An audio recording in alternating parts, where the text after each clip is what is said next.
Life is evolving. Over the past decade, the way we do almost everything has changed. Get on your phone, see something you like, click on it, and it shows up at your door. Why should the way you have your car serviced be any different? Why waste your time going to a dealership service department when Hagerstown Ford and Hancock Chevrolet will come to you?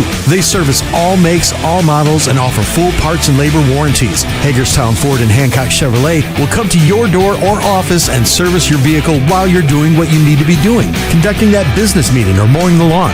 Why take time out of your busy schedule when you don't have to? Hagerstown Ford and Hancock Chevrolet's friendly, knowledgeable staff will come to you where you live or where you work for full service maintenance, from oil changes to tire rotations, brakes, batteries, multi-point inspections. They handle it all. Hagerstown Ford and Hancock Chevrolet is committed to delivering the best of the best to their customers. Trust them to service your vehicle where you're at home or at work. Skip the time-consuming and terminal wait at the dealership. Schedule your appointment at fordofhagerstown.com or hancockchevy.com. It's time for the excitement of NCAA Division II football featuring the Shepherd Rams and the Pennsylvania State Athletic Conference. Today's coverage is brought to you by Orsini's Home Store, Century 21 Modern Realty Results, Cody's Auto Body, The Palace Lounge, CMA Honda, the Berkeley County Health Department, Skinner Accident and Injury Lawyers, Brown's Funeral Home and Cremations, Hagerstown Ford, the Mansion Ferretti Law Firm, the Mirius Group of Financial Advisors, Bodwell Insurance Solutions, W. Harley Miller Systems, Smallwood and Small Insurance Agency, CMA Chrysler Dodge, WVU East, the law firm of Burke Schultz Harmon and Jenkinson, RAI Properties, Parsons Ford, Rocks, John Hardy, Gary Kelly Allstate, and Panhandle Dumpsters. Standing by is our TV 10 broadcast team, so let's head to the field and get today's pregame show underway.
For them today to knock that stuff off. If you're going to be able to beat a team like Shepherd, you're going to have to play a clean game of football, and that has been something that has eluded Westchester for the most part this season. Coming off of last week's game, they had 10 penalties for 103 yards.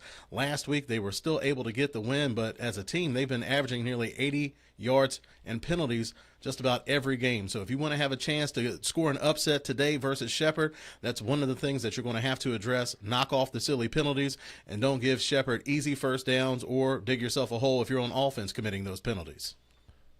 Shepherd coming off of that win last week where things nearly fell apart, but Travis, that first half and really through about halfway the third quarter, it was the best we've seen this team play all year. So there are still some things missing for the Rams, but we're seeing the potential of this offense, and even the defense has been great up until the final few moments of that game last week.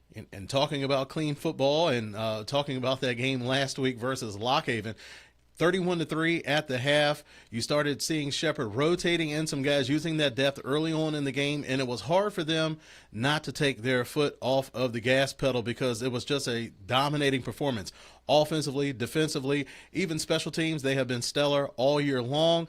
And then as you're starting to rotate in some of those guys that don't get as much action, Lock Haven, they still had their ones in. So then they started making plays in the second half, and that's going to be critical for Shepherd this week, is playing 4 quarters of football. Last week they gave up 5 touchdowns in the second half, being outscored 35-14 in the second half versus Lock Haven, going from a blowout to a very interesting game down the stretch where Shepherd had to make some plays in order to pull that game out. And you mentioned some of the things that really emerged last week. Jordan Barnett, he's been hampered by injuries this season, but we really saw him emerge last week as that downhill thumper that Shepherd really needs him to be. Had 19 carries for 96 yards, 5.1 yards per carry, had 2 touchdowns, and it was something very interesting. You could tell that physically he wasn't at his best. The hand injury didn't seem to be bothering, but it was some type of possibly a stomach bug, but it was a couple times during the game where he was getting sick. But as the game got critical down the stretch, you saw that Shepherd offense really lean on him to get those tough yards and get that big score at the end. So it's very good for Shepherd to see that, again, that running back room. You have 3 guys that can really make plays for you, but it was really nice to see Jordan Barnett really emerge and shine this season, probably for the first time this season. So to be able to have that type of depth in the backfield is definitely going to be a huge asset for Shepherd moving forward. We'll take our first break here on the pregame show. On the other side of that break, we'll hear from Shepherd Rams head football coach Ernie McCook. This is Shepherd Rams football on TV 10 and WRNR TV on YouTube. Mommy, where does flavor come from? Well, when people love food, they cook it on a Traeger grill. Meat, corn, even pie. And then the Traeger does the rest, which brings everyone to celebrate this beautiful thing that they've created. Because when you share delicious food with your friends, that's the flavor of life. Shop now and save at Orsini's today. One of the questions lawyers get asked the most is, what is my case worth? I'm Steven Skinner, and this is my brother Andrew with Skinner Accident and Injury Lawyers. The truth is, it's very difficult for a lawyer to pinpoint a number because every case is different. We get to know each situation and we'll give you an idea of what your case is worth and why.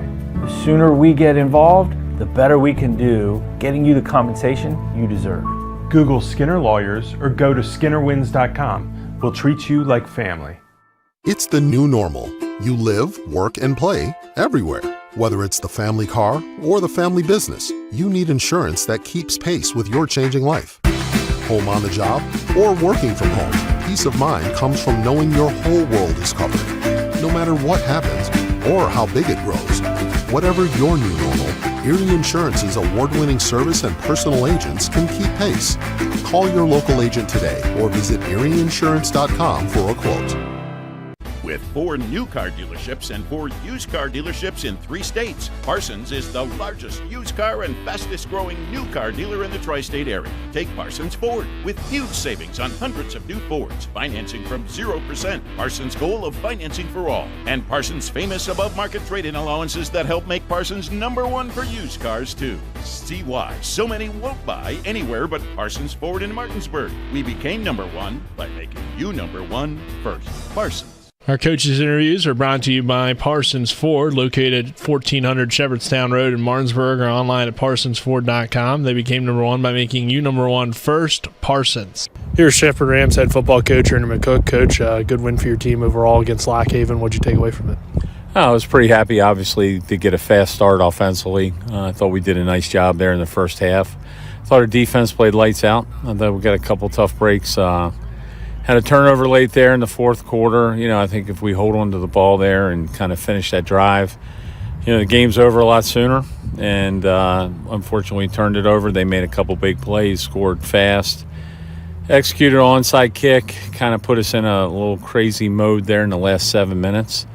But I thought our team, didn't panic. They continued to battle and fight and found a way to win in the end. And credit to Lock Haven. They did a nice job of, fighting the entire 60 minutes.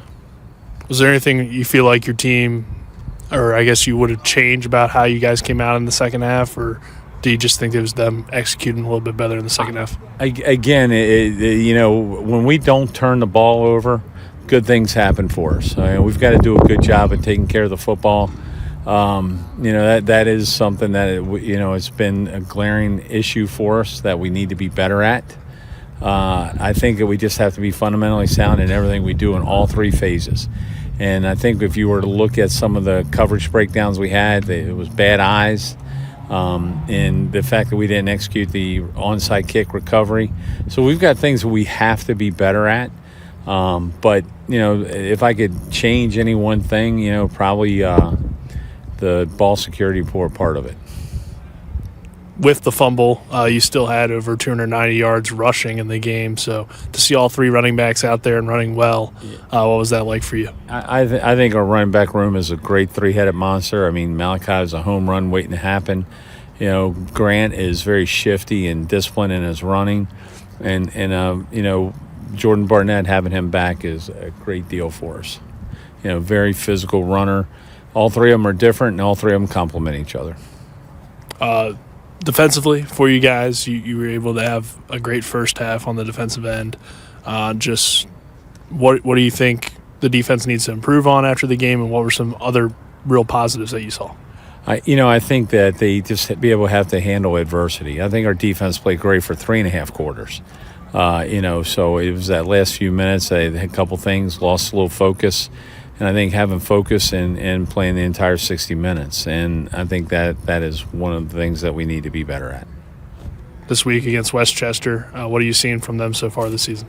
It's a team that's getting better each and every week. They have a new head coach. And I think, you could see his system coming into play each week.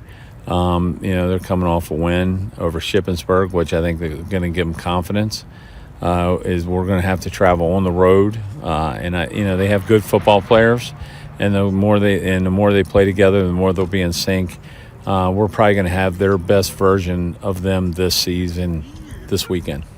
What are some of the challenges of going up there? A good football team, well coached, guys who play hard. A team that's got a lot of tradition. Westchester, when you think about Westchester football, you think about a program that's got a really rich history. We have a team that's going to have a lot of, want to get after us, and we're going to have to play well in all three phases to win. All right, Coach. Thank you. Good luck this week. Thank you. Our coaches' interviews are brought to you by Parsons Ford, located 1400 Shepherdstown Road in Martinsburg, or online at parsonsford.com. They became number one by making you number one first, Parsons.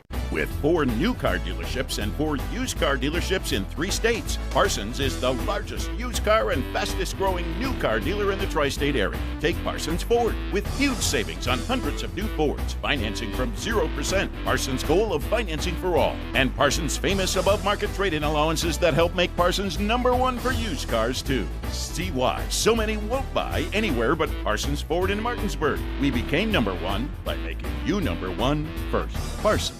After a car accident, what do you get when you call Mansion Ferretti? You get more experience from a local law firm with over 115 years of combined service. More respect from a team who treats clients like their own family. And more fight, because we want you to get every dollar you deserve. Experience, respect, results. If you've been injured, that's what you want in your lawyer. And that's what you'll get when you call us. Car accident?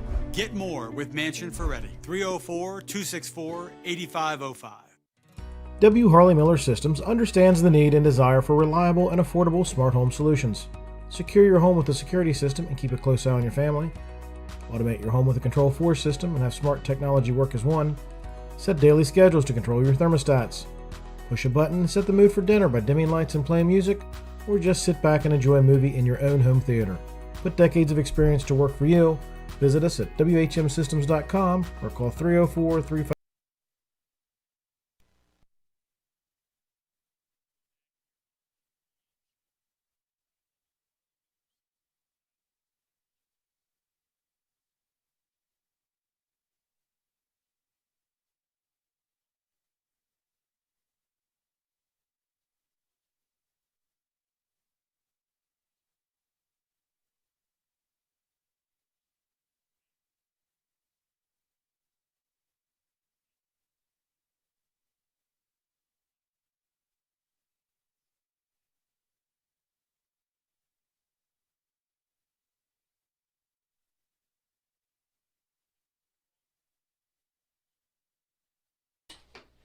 Has been their defense throughout the season, and we'll see if that continues here today against a Westchester team that struggled with their turnovers. Because coming into that Lock Haven game, at that point in the season, the Rams defense was only giving up just over 7 points per game. So the fact you go out there against Lock Haven, you dominate them in the first half, but then you give up more points in the second half than you have all season combined. Not a reason for concern, but definitely a wake-up call for that unit that has been absolutely stellar this year, in particular, that secondary. So to see that secondary having struggles versus the pass against Lock Haven, and again, Lock Haven had some talent out wide, but in the first half, they were able to keep that under wraps. But as you start to rotate in some younger guys there in the second half, also you have Naeem Alexander, who got ejected from the game, who also gives you some depth on the back end. That also hurts. So, again, you're going a little bit deeper into the depth chart than you would have preferred, and Lock Haven was able to take advantage of that. But I think overall it's going to be a situation where it's going to be a nice wake-up call for that defense, and I could see them really getting back to business today versus Westchester. It's been a Westchester offense that has struggled holding on to the football. Cooper Jordan has 6 picks already, I believe, this season, 4 of them in one game against Seton Hill. So if Shepherd can take away their running game today for Westchester and really focus in on that and force Westchester into a pass-first, the advantage appears to be on Shepherd's side, even with the struggles they had in that second half against Lock Haven, Travis. Absolutely, because you look at the wide receivers that Westchester is going to bring into today's game, really not the guys that you saw last week. Last week, Lock Haven had some big dudes playing wide receivers, 6'3", 225, 6 foot over 200 pounds. You don't have those same type of guys with Westchester. You do have a threat at that wide receiver position, though, for the Golden Rams, so don't sleep on Deshaun Seals. One of the better wide receivers that you're going to find in the PSAC. Last year was named All PSAC East first team, and he has been on an absolute tear this season. So you know in that scouting report, his name's going to be at the top of the list coming into today's game. 32 catches for 397 yards, 3 touchdowns. Had kind of a quiet game for him last week versus Shippensburg. 3 catches for 22 yards, but that was because the Golden Rams able to do so much on the ground, primarily through the quarterback, Jordan Cooper. So I think that's going to be a key for that Shepherd defense, is to make him play from the pocket. We know what he can do when he's able to run the ball. So if they're able to make him play from the pocket, I think that's going to be to the advantage of the defense. He has completed nearly just over 61% of his passes so far this year, but usually he hovers right around that 50% mark. So not an extremely efficient passer. So if you can make him one-dimensional and make him play from the pocket, that's certainly going to be to the advantage of the Shepherd defense. And we've already talked about how they've been able to get after the quarterback the past couple of weeks, having over, I believe at this point, 14 sacks over the past 3 games. So they have been terrorizing opposing quarterbacks. So that's certainly going to be a key to today's game for Shepherd's defense to get back on track. All right, we'll take another 2-minute break. On the other side of that break, we'll hear from 2 Shepherd players. This is Shepherd football on TV10 and WRNR TV on YouTube. I'm John Doyle. I'm running for the state senate in the 16th senatorial district. I served in the House of Delegates, and I think you can see by my record that I stand for clean air and clean water and good public schools. And I want to restore reproductive freedom for the women of West Virginia. I served in the United States Army in Vietnam, and I'm a graduate of Shepherd University. And I ask for your vote on November 5th. Authorized by Doyle for the Eastern Panhandle. Alan Stern, Treasurer. With 4 new car dealerships and 4 used car dealerships in 3 states, Parsons is the largest used car and fastest growing new car dealer in the tri-state area. Take Parsons Ford with huge savings on hundreds of new Fords, financing from 0%, Parsons' goal of financing for all, and Parsons' famous above-market trade-in allowances that help make Parsons #1 for used cars too. See why so many won't buy anywhere but Parsons Ford in Martinsburg. We became #1 by making you #1 first. Parsons. Our player interviews are brought to you by the Murias Group and Ameriprise Financial Advisors John Everson and Phil McCoy. Stop by 1270 Winchester Avenue or call 304-263-4343. Here is Shepherd Rams defensive lineman Brett Kowoko. Brett, another good game for you, 1.5 sacks in the win over Lock Haven. What did you take away from the game in terms of your individual performance? The thing that took away from my individual performance is, I feel like us as a D-line, you could talk about individual all day, but it's really, the D-line and the linebackers and the DBs kind of help me perform like that with my 1.5 sacks. I definitely wouldn't be able to get that without my other defensive end, Elijah Queen, and pressure up the middle from Vince Fluke and Matt Benarski. And our DBs, man, they did a great job covering. So I'm glad I got the stats, but it really could have been anybody that day. This is your first year of Shepherd, but the D-line in general has had a lot of different guys stepping up and, a lot of rotational guys. So how does that help you guys stay fresh with how much depth you guys have? I mean, yeah, like you said, it really speaks to the depth that we have. That when we put out 6 different fronts, and every front has somebody different in it. And it really does help in the middle of the game that, our ones, our twos, our threes is not really a drop-off. Anybody can come off the field at any time as soon as they're tired. I think it really, really helps us throughout the game, especially during the latter half of the season. We're starting getting some dog fights. We've got some good teams coming up. And then when we make a deep run in the playoffs too, I think that'll help out a lot. Stay the guys fresh. We're going to get some big boys, and I think it's good to keep us fresh and healthy. What stood out to you about wanting to come to Shepherd? Stood out they have a great winning culture. That's what really, pulled me here. I know a lot of people that played here. I had a previous coach who used to coach here, and, everything that anybody's ever talked about this place is they love to win. When I first came here, everyone's talking about there was a disappointing season last year, going 9-3, and in some programs that would be, an amazing year. And here it is a disappointment, a down year, a rebuilding year, and I love that mentality. That's really what stuck out to me for coming here.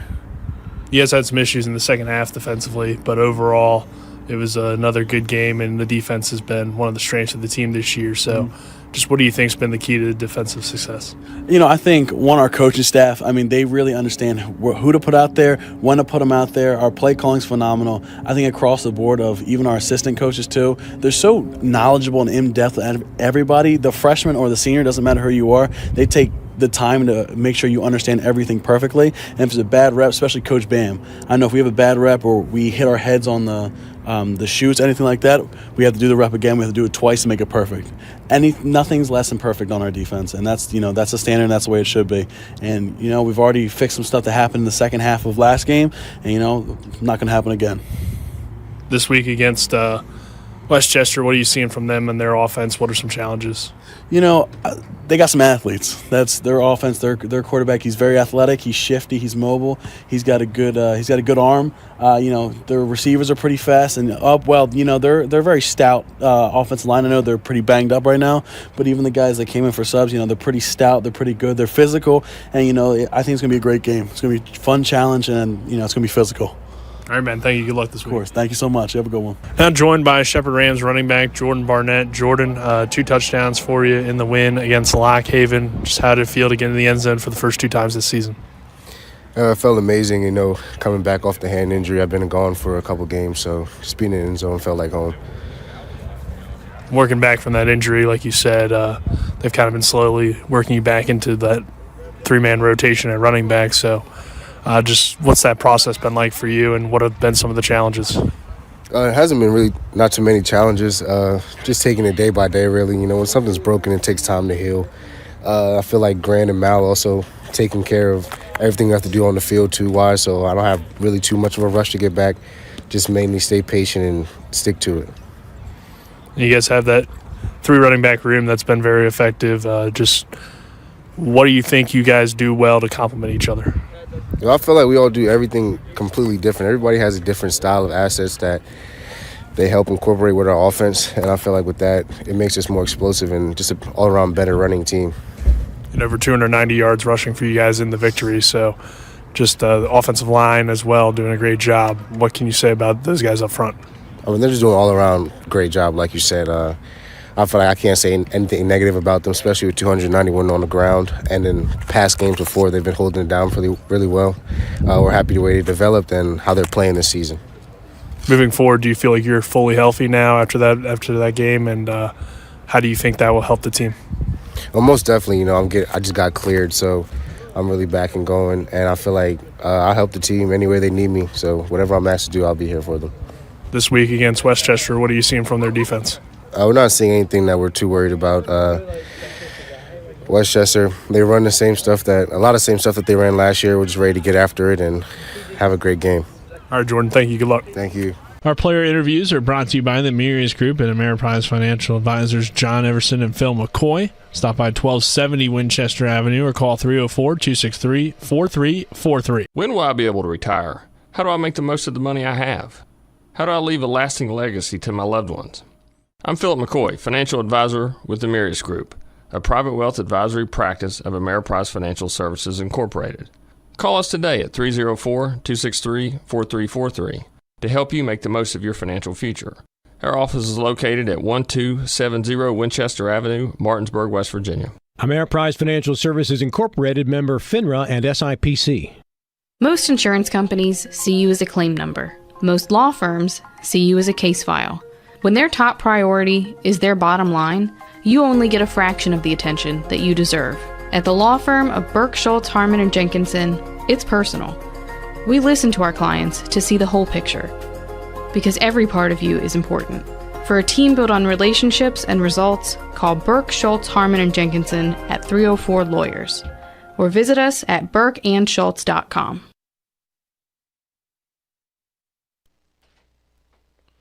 We welcome you back. We're about to get started here. Unfortunately, we're having some issues with the it's not letting us go full screen for some reason, so we do apologize for that, but we will try to, I guess, figure something out. I don't really know why it's not working and why it worked last time, so but we'll let you just watch the game because I can't really call that.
Spiraling kick, driving Greer all the way back inside the 10. He'll back away from it.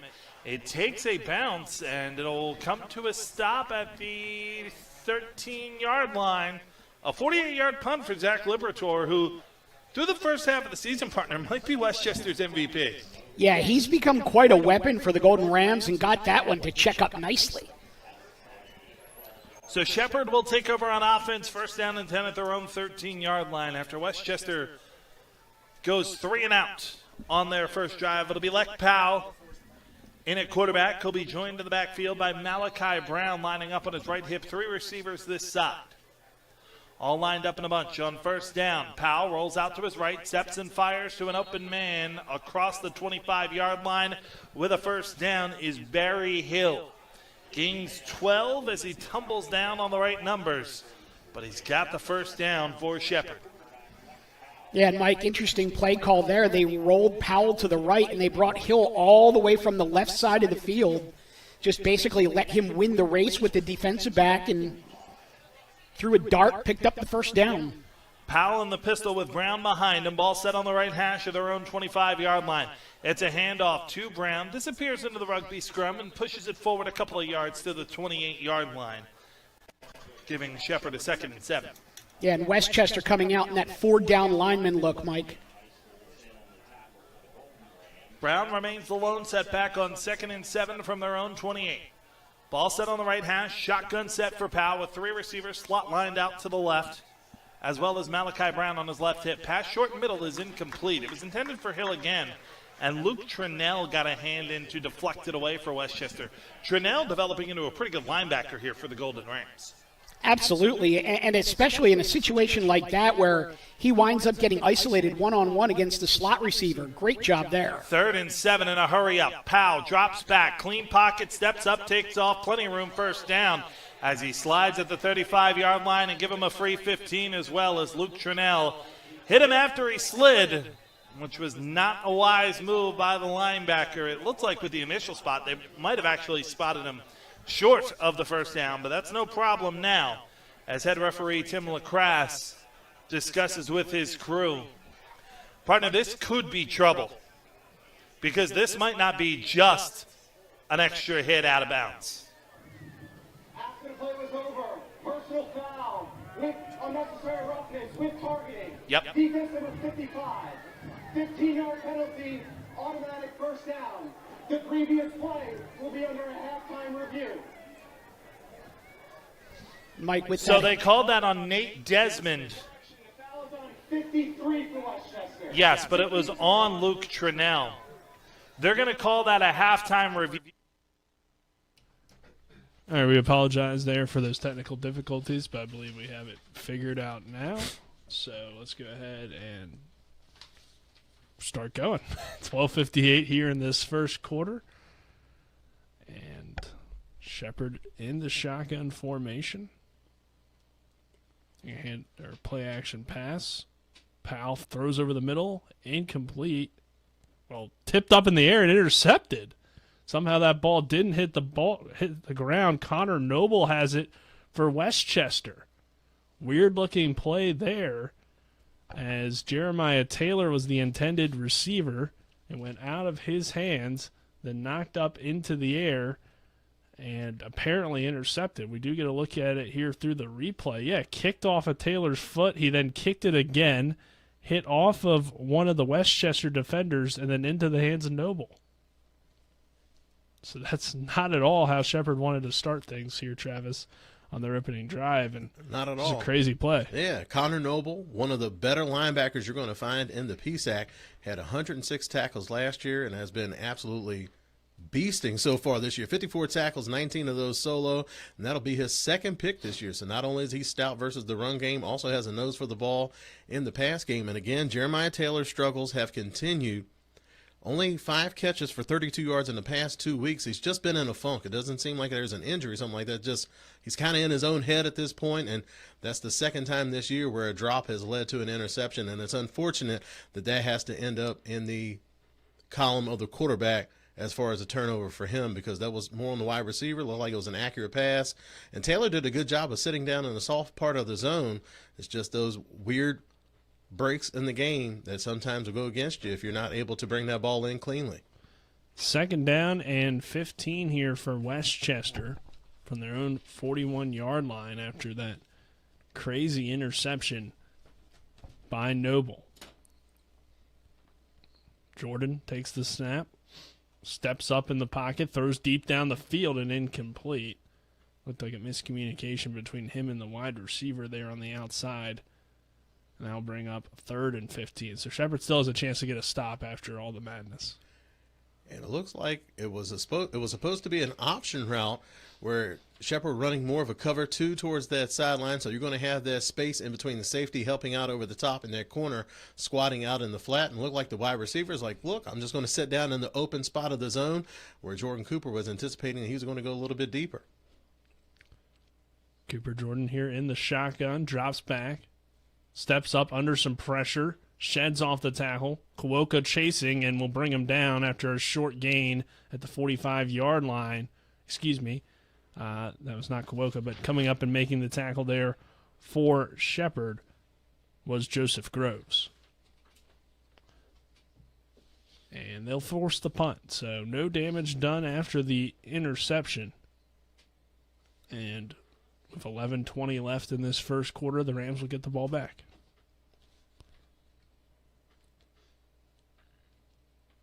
And again, looks like that Shepherd defense is settling in and making the Westchester quarterback have to make plays from the pocket, and that's something that you certainly want to do coming in. There's a muff from Shepherd's Miles Greer. I'm slightly ahead, I guess, of you guys, but I apologize for that.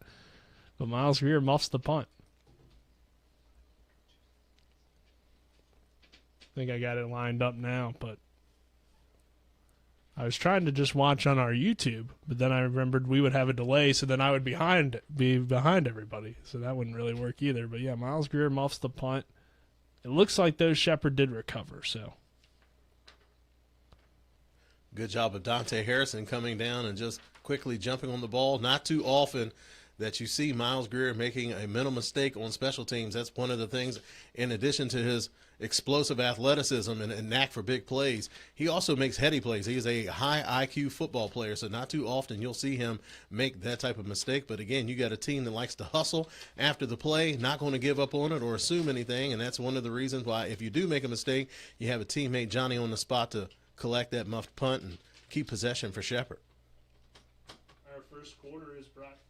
Our first quarter is brought to you by Smallwood and Small Insurance in Martinsburg, your total insurance solution at 1250 Edwin Miller Boulevard.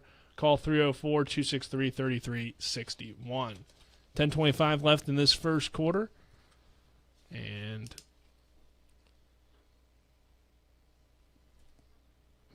repunting anyway, so I guess the muff didn't matter as there was a penalty on the play.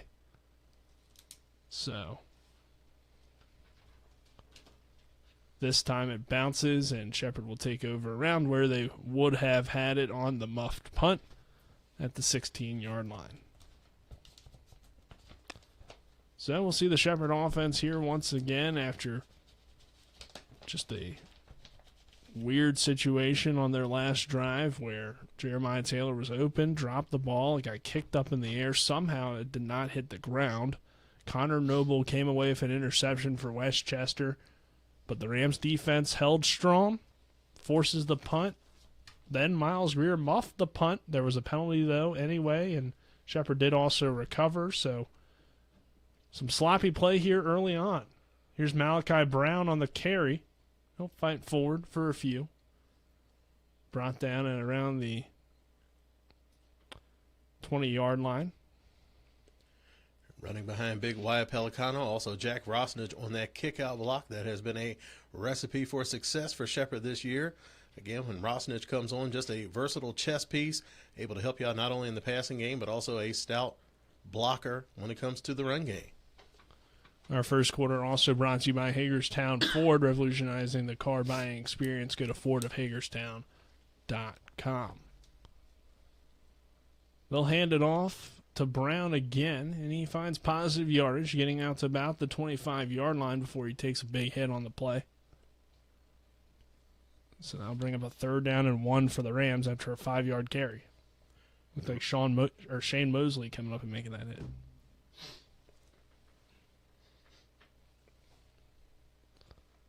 So 3rd down and 1.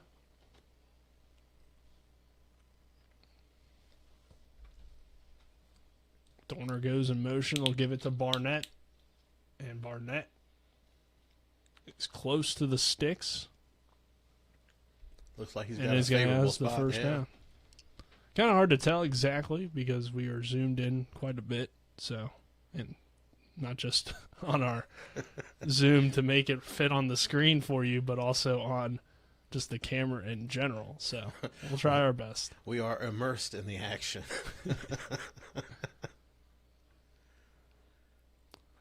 As Taylor and Dorner are the receivers here to your near side. That's Fisher in motion, and Brown remains the back. I'll hand it to Malachi here once again, and short carry before Westchester comes up and makes that tackle.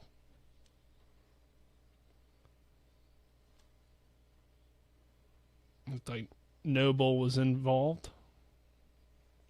for the Golden Rams.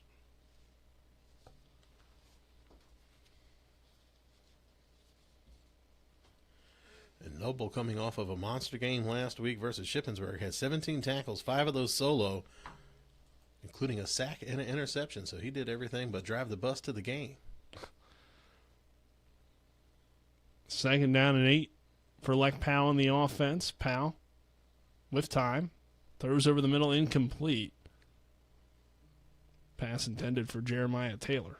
Bring up a 3rd and 8.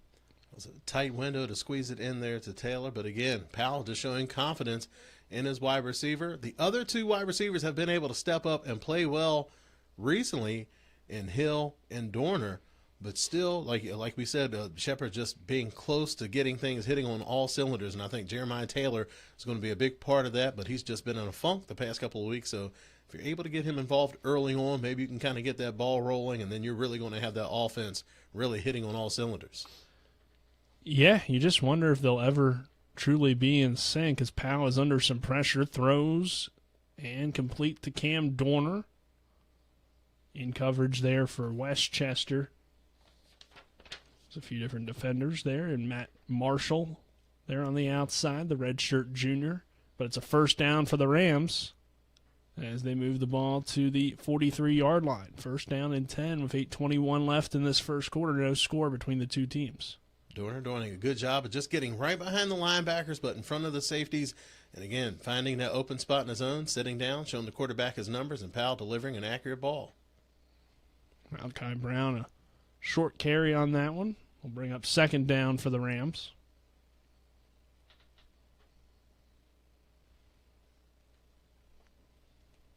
Slow start to this first quarter between Shepherd and Westchester. The Rams have it on 2nd down and 7 from their own 46-yard line. Rosnage in motion. They'll go play action. Powell going to go deep down the far or the near side or middle of the field, actually, and pass interference on that play as Marshall was in coverage intended for Cam Dorner, Matt Marshall and Shane Mosley, the 2 defenders back there for Westchester, and one of them is going to get hit with a pass interference call to set up Shepherd. Only a 15-yard penalty in college, so not the end of the world, but still a costly penalty on a 3rd down. And you certainly understand that the Westchester secondary would want to try to argue that call, but honestly, I don't know what the argument could be. You tackle the dude in open field, you're probably going to draw the penalty on that play. And you look at that Westchester secondary, and they certainly have a strength in their safeties with Shane Mosley and also the redshirt freshman Jameer Reyes. So certainly some guys that they're looking to make some plays, and Shepherd has had success with that deep post. And now that Shepherd's shown that, I think they're going to set up for that post wheel concept that they really like to run. And that puts a lot of pressure on opposing team safeties just trying to make that decision. Do you stay inside to take away the post and leave that wheel open, or do you bail out and basically let them run down Main Street to hit that deep post? Because Cam Dorner has been feasting over the middle against opposing defenses, running that deep post, and Powell has certainly gotten to a rhythm with the young wide receiver. Halfback toss here with Malachi Brown, and Brown will take it to about the 33-yard line. Good block on the outside by Barry Hill. Not a big guy out there, but he did a good job of maintaining leverage and giving his running back a nice, clean lane to turn it up and get some yards on that play. About a 6-yard carry, bring up 2nd down and 4 for Shepherd. Hey, going back to that previous penalty, you can see Marshall on that replay push Cam Dorner in the back. I think he was trying to argue for incidental contact, but they were kind of tripped up after he already had made the contact of the shove to his shoulder. So 2nd down and 4 and a good call from the official. Shepherd moving it to the 33. Lek Powell rolling out, dumps it down to Hill in the flat, but they're actually, I think, going to lose a yard. They're going to rule maybe incomplete pass here, so guess he didn't get any feet in. I think Hill was the decoy on that play, just wanting to get one of those defenders to take the bait, come up, and Powell take the deep shot over the top. Westchester not having any of it, playing disciplined football and making Powell take the check down. Yeah, incomplete pass, so would have been a loss of about 1 or 2 on the play if it was completed. So honestly, kind of a good thing for Shepherd here on a 3rd down and 4 now. Brown remains the running back. That's Cam Dorner to the bottom of your screen. Barry Hill in the slot, and Brown now goes out wide. Rosnage is your H-back, and they'll look for Jack Rosnage in the flat, and Rosnage is still going, rumbling his way down to the 21-yard line. First down, Shepherd, gain of 10 on the play. Good play design that time by Shepherd University, motioning Malachi Brown out. So he's going to take a defender winning, which shows the quarterback that you're in man coverage. So as Malachi Brown's able to run off the defender, you go ahead and let Rosnage leak out there into the flat, and he just does such a good job showing that skill, catching the ball, and actually does a really good job of getting yards after the catch. Usually it's going to take more than one defender to bring him down. Here's Malachi on the run. Gets about 3 yards on the play, but a flag comes flying in the area of holding. So we'll see if this backs the Rams up here. A 6:10 left in this first quarter. Well, it's been an interesting start to the game. Holding is going to back up Shepherd. Holding usually can be a drive killer.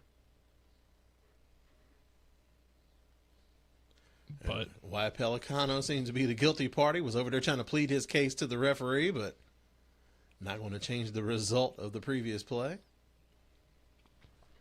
Yeah, first down and 20 now from Shepherd as they'll back it up to the 31. It looks like Dorner and Hill will come to this near side. Rosnage is the fullback on a 1st and 20 with Malachi Brown in the backfield. Another play action pass, and Powell looks deep down the near sideline, incomplete, trying to hit Cam Dorner on a route toward the sideline. And it will be 2nd down and 20. Get a look at that Westchester campus that we've not been able to attack. Yeah, they won't let us come up there. We just got to crash the game one of these years.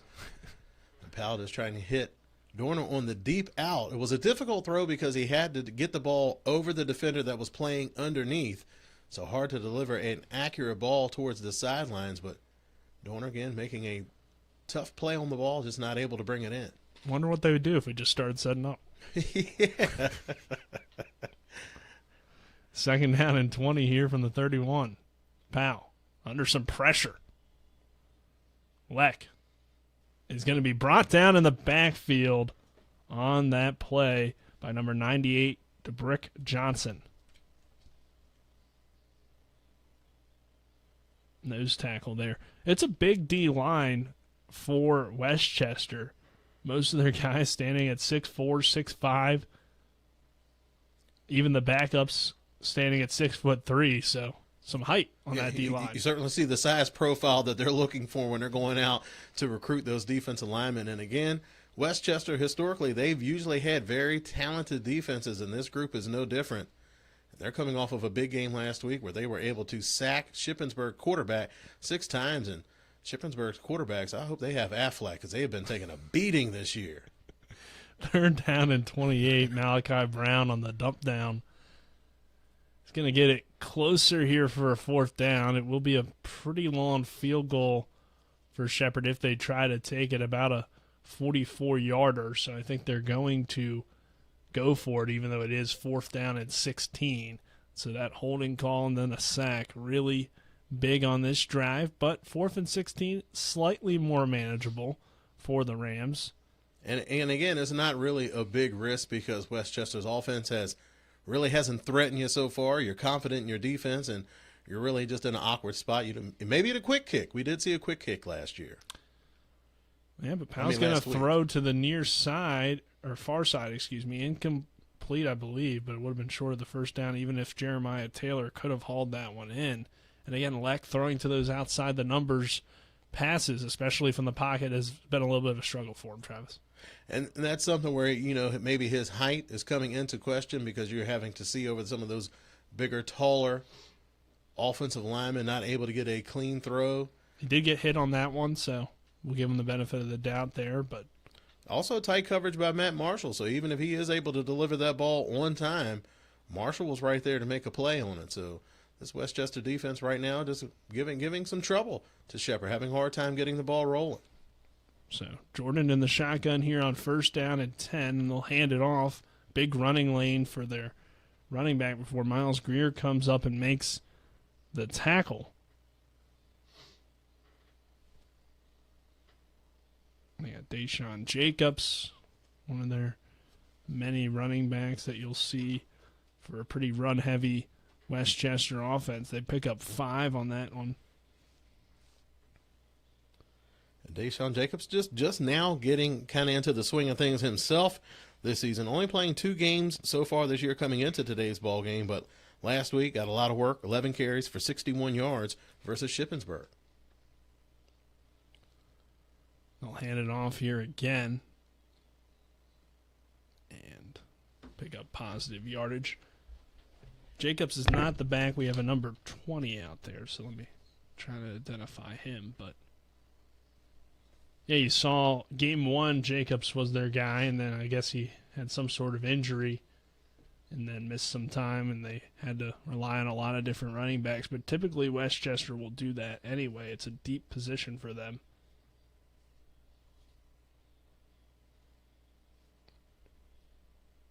So 1st and 10 here for the Golden Rams. And Jordan wants to go deep, and he's got his man for a touchdown. Westchester, big pass down the field for a Golden Ram touchdown. So they take the lead here 6-0 with 2:51 left in this first quarter. Shepherd's had some miscues early on, but Westchester wasn't able to capitalize on them right away. But this time, the turnover on downs, Westchester feeling pretty good in front of their home crowd, able to make a good play coming off of that play-action pass. And you got to think that they saw that game tape from last week when they saw how that running back was able to get out of the backfield on that wheel route and really give that Shepherd defense some problems. A very similar concept, that play, with the offensive player able to get outside and beat Shepherd deep and also make a play after getting some contact on the play. That was a freshman running back, Anthony Leonardi, slipping out of the backfield for the long touchdown reception, and it is 7-0 Westchester. Let's go ahead and take our first break. This is Shepherd Rams football on TV 10. We are the Skinner Brothers. Most folks only need a lawyer once or twice in their lives, and when they're injured or in an accident, most people don't know what to do. We get it. It can be overwhelming. Nobody likes to be told you need a lawyer, but that's why we're here. We want to get you back to your normal life and help you recover. So if you or loved one has been in an accident, give us a call. Let us figure out how we can get you compensation. Reach us at SkinnerWins.com or Google Skinner Lawyers. We'll treat you like family. The Palace Lounge in Martinsburg is the place to be. Join us every night to relax and enjoy football or basketball games featuring either the Martinsburg Bulldogs, Shepherd University Rams, or West Virginia Mountaineers. We will have steak night every Wednesday, shrimp nights every Thursday, and now taco and margarita nights every Tuesday. You can find us on Facebook or call 304-267-7520. The Palace Lounge is located at 1350 Edwin Miller Boulevard in Martinsburg. SportsDigitalNetwork.com. We're back here as Westchester takes an early 7-0 lead. Shepherd playing on the road this week. They return home next week for homecoming against Millersville, and it was announced the one, the only, Tyson Bagent will be in attendance as the Bears are playing the Commanders next week. He'll be signing autographs and selling jerseys. So, or maybe not signing autographs, but at least taking photos, I believe I saw. You can find more information on that on the Shepherd social media, but the kickoff's going to head out of bounds, so it'll be good field position here for the Rams after the penalty. Breaks in the game that have gone in the way of Shepherd, so let's see if they can take this a little bit of positive momentum and make something happen on the offensive side of the ball. Again, just has been a weird herky-jerky type of game to start for Shepherd. Westchester able to take advantage of it, go up early in the ball game, and not too many times we've seen Shepherd have to play from behind this season. But again, this is always a group that has responded well to adversity, and they have an opportunity to do so today. Yeah, not the best of starts, but Leonardi hauling in that long touchdown pass. Our scoring drives are brought to you by John Doyle for the Eastern Panhandle. And here's Swinehart running behind the blocks of the polling center, James Bell. And big run there for Grant Swinehart on first down. Will bring up second down. And again, about 6. Yeah, running behind those big offensive linemen. Shepherd that time just bringing more people to the party than Westchester can account for. And Swinehart able to do the rest. Again, just a variety of skill sets in the backfield for that Rams running back room. Looks to be about a 2nd and 3 here for Shepherd. And they'll give it to Swinehart again, and Swinehart has the first down. Moving the ball out to about the 46-yard line. 40's brought down on the play. And you can tell how that Shepherd offense really trusts Swinehart's vision on that play. Look how deep he sets up in the backfield. He's about 3 yards behind the quarterback, and one of the things that allows you as a running back is you get to see how those blocks are developing up front. As we see, the referee is I thought he was going to make a call as the camera zoomed in on him. But Swinehart having that extra depth allows him to see how those blocks are setting up, and then he's able to make a quick decision to get downhill. Here's Powell on play action, looking. And intercepted, picked off by the Golden Rams of Westchester, and they'll have it in Shepherd territory after the interception by Caleb Brown, the junior corner, as Powell just threw it right to him. Looked like maybe a miscommunication with the wide receiver. We'll get the replay here, but, man, that's costly. And Shepherd just... Yeah, Caleb Brown was playing underneath when they sent Batten in motion. He didn't go with him. I think maybe Powell probably thought that he was going to travel with him on that play, but he did a good job of just staying at home. And you see Westchester, that's something that defense is trying to do today, is really have those guys on the second level of the defense be a pest and really make Powell have to throw those balls a little bit higher than he wants to when he's going to the sideline. So here's some Wildcat.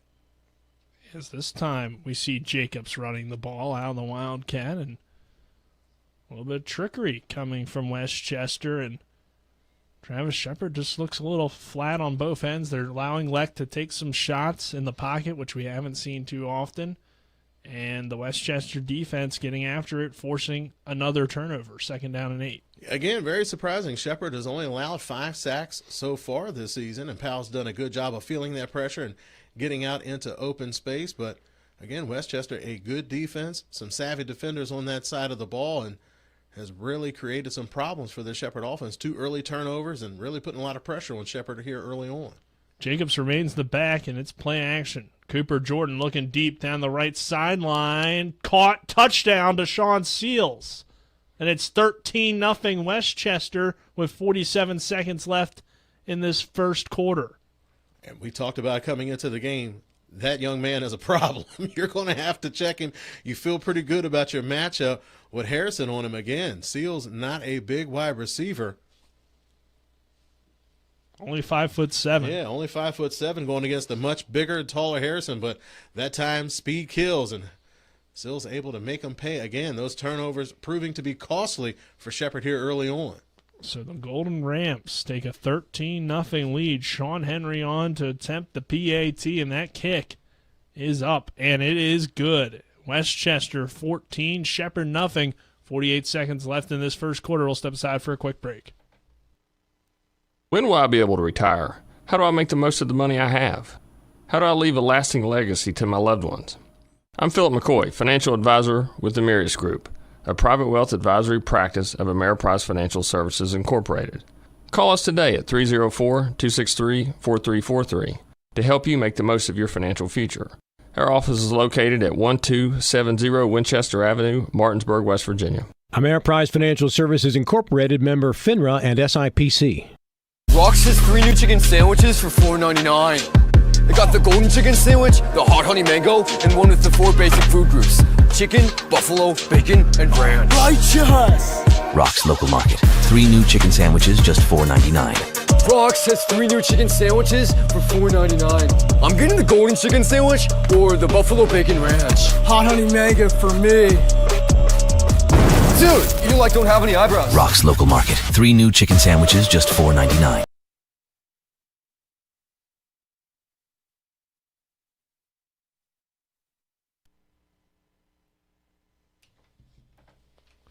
We welcome you back here as Westchester leads Shepherd 14-0 in this first quarter. 47 seconds to go. Henry will boot it away for the Golden Rams. Shepherd will let it roll out of the back of the end zone and will take over with the touchback as Seals hits a big touchdown reception after a 2-yard run, just a 2-play drive. And then they take the deep shot after the interception from Lek Powell. And it is 14-0 Westchester. Shepherd already down by 2 scores. Our scoring drive summaries are brought to you by John Doyle for the Eastern Panhandle. And Travis will see this Rams offense here. Already 2 turnovers as well in this first quarter, having to take over on their own 25-yard line. And again, not too often where you see teams really going after Harrison. A lot of times you don't hear his name during the game because teams are trying to avoid him, but Westchester feels like they have the advantage in that matchup. And again, Seals, only 5'7", 155 pounds, going up against Dante Harrison, 6'1", 185 pounds. And Seals just able to blow right past him, and a good, accurate pass that time by Cooper, giving Westchester a 14-point advantage here early on. Yeah, quarterback Cooper Jordan, the 5'11", 175-pound junior, making a big throw deep down the field, a guy that is known for using his legs, but able to take advantage of some things from the Shepherd secondary, and now a illegal formation or a false start called against the Rams will bring it back to a 2nd down and long now. So, tough start here for Shepherd. 18 seconds left in this first quarter. It's already 14-0 Westchester. And you look at some of the results for the Golden Rams, while there is some concerns on their resume, they've been competitive each and every week. And Lek Powell now slinging it out to the near side, complete to a diving Jeremiah Taylor at around the 35-yard line. Not a favorable spot as well in terms of where Taylor caught that ball and not really where he ended up. As that will do it for the first quarter of play, though.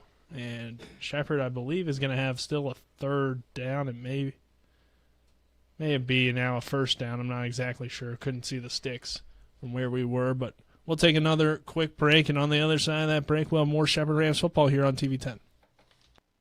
Happy election season. The Berkeley County Republican Victory Center is located at Unit 143, Number 2, 115 Aiken Center in Martinsburg. We are open every Monday through Saturday from 1 p.m. until 7 p.m. through Election Day. We are closed on Sundays. We have candidate information and yard signs available. Our merchandise shop has something for everyone and for everyone's budget. We are gratefully accepting volunteers at Unit 143, Number 2, 115 Aiken Center in Martinsburg. Contact us by email at bcrvictorycenter@gmail.com. Don't forget the reason for the season and go vote. My roots run deep in Berkeley County. As a father, grandfather, and as your sheriff, it has never been more important to have a leader with the connections to properly address the issues that come with the rapid growth of this county. Whether it's working some of the largest profile cases in our area throughout my 35-year law enforcement career, coaching Little League Baseball, or leading our church security team, Mary Beth and I are determined to make Berkeley County safe for our children and your children. Paid for by candidate. We welcome you back here to the studio as Shepherd did get a 1st down on that pass to Taylor, so they'll swing it out here near side. It's Barry Hill, and Barry Hill's got blockers in front. Barry Hill down the sideline before he's knocked out of bounds. Big play. Barry breaks one for the Rams, and Shepherd needed that, Travis, after a slow start to this game. Just something to get some positive momentum rolling, and no better way to do it than to run behind those wide receivers, and they do such a tremendous job of blocking out there in space. Again, Dorner, a bigger guy. Jeremiah Taylor, a bigger guy. Barry Hill, not a bigger guy, but he's also a willing blocker out there on the edge. And when you want to get those big plays, particularly run plays, and essentially that swing pass is just an extension of the run game. A lot of times when you get those big runs, it's because your wide receivers taking care of business on the outside, and that was certainly the case that time with Dorner leading the charge down the sideline and Hill able to pick up a big play, but a flag could take away that big play for Shepherd, as once again these very talkative PSAC referees want to get together and figure things out. Let's see if we can see anything. That was brutal last week. I mean, every play they talked about 5 minutes after every play. Well, don't see anything there from Dorner. Taylor possibly there? I don't know. It's hard to tell where they throw the flag. And it's a bang-bang play, so you wouldn't Face expect it. mask, I believe, is what they call. Wow. Okay. I didn't see anything on that replay, so.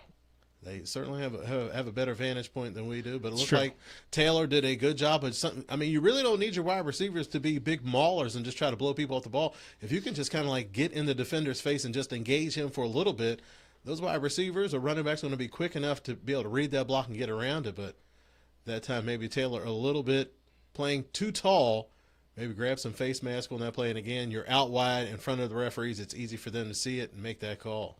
On 1st and 9, Malachi Brown gets the yardage right back and then some. Big run from Malachi. Pelicano down push there the pile. as well. That's right. I like that. Push the pile. 2 hands on the football for Malachi Brown. Whole lot of good stuff on that play for Shepherd. Now into Westchester territory to the 40-yard line of the Golden Rams. And Lek Powell get a throw over the middle and dangerous in and out of the hands of Dustin Fisher. You don't see him get involved too often in the offense.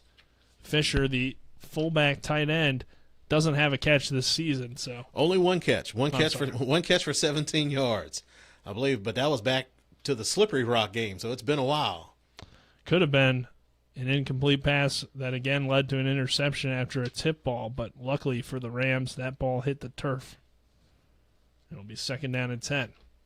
They'll run big Jordan Barnett, who stutter steps in the hole and finds a hole. Noble brings him down after a quick run, as well as Jack Fry in there.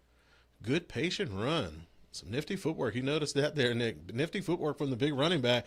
Does a good job of just picking his way through the line. And again, the Shepherd offensive line has been banged up a little bit, but certainly one of the strengths of the Shepherd offense. And you want to get things settled down, no better way to do it than to get some nice plays out of the run game and putting the ball in big Jordan Barnett's hands. Looks like Josh Crummett is again out for Shepherd up front.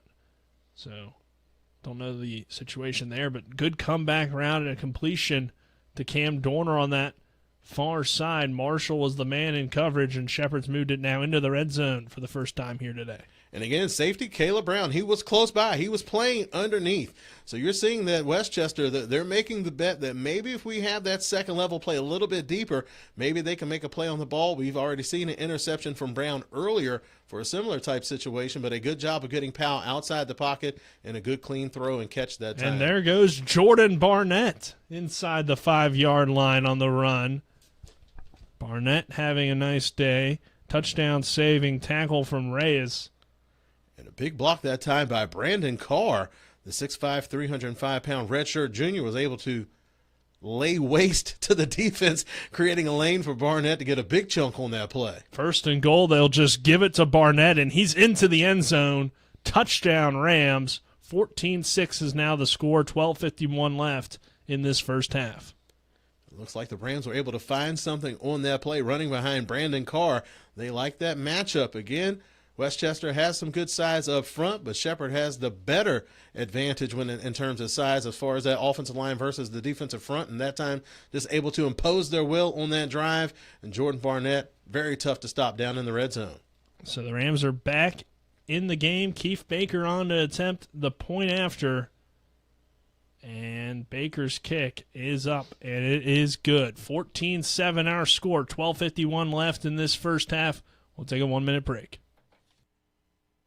Life is evolving. Over the past decade, the way we do almost everything has changed. Get on your phone, see something you like, click on it, and it shows up at your door. Why should the way you have your car serviced be any different? Why waste your time going to a dealership service department when Hagerstown Ford and Hancock Chevrolet will come to you? They service all makes, all models, and offer full parts and labor warranties. Hagerstown Ford and Hancock Chevrolet will come to your door or office and service your vehicle while you're doing what you need to be doing, conducting that business meeting or mowing the lawn. Why take time out of your busy schedule when you don't have to?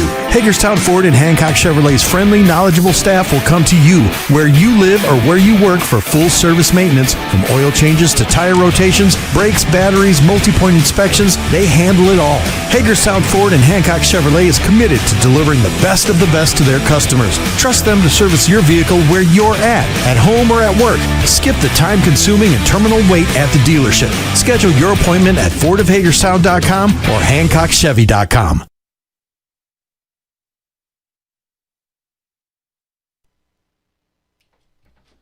We welcome you back here. 14-7, Westchester leading Shepherd in this first half. 12:51 to go in the second quarter.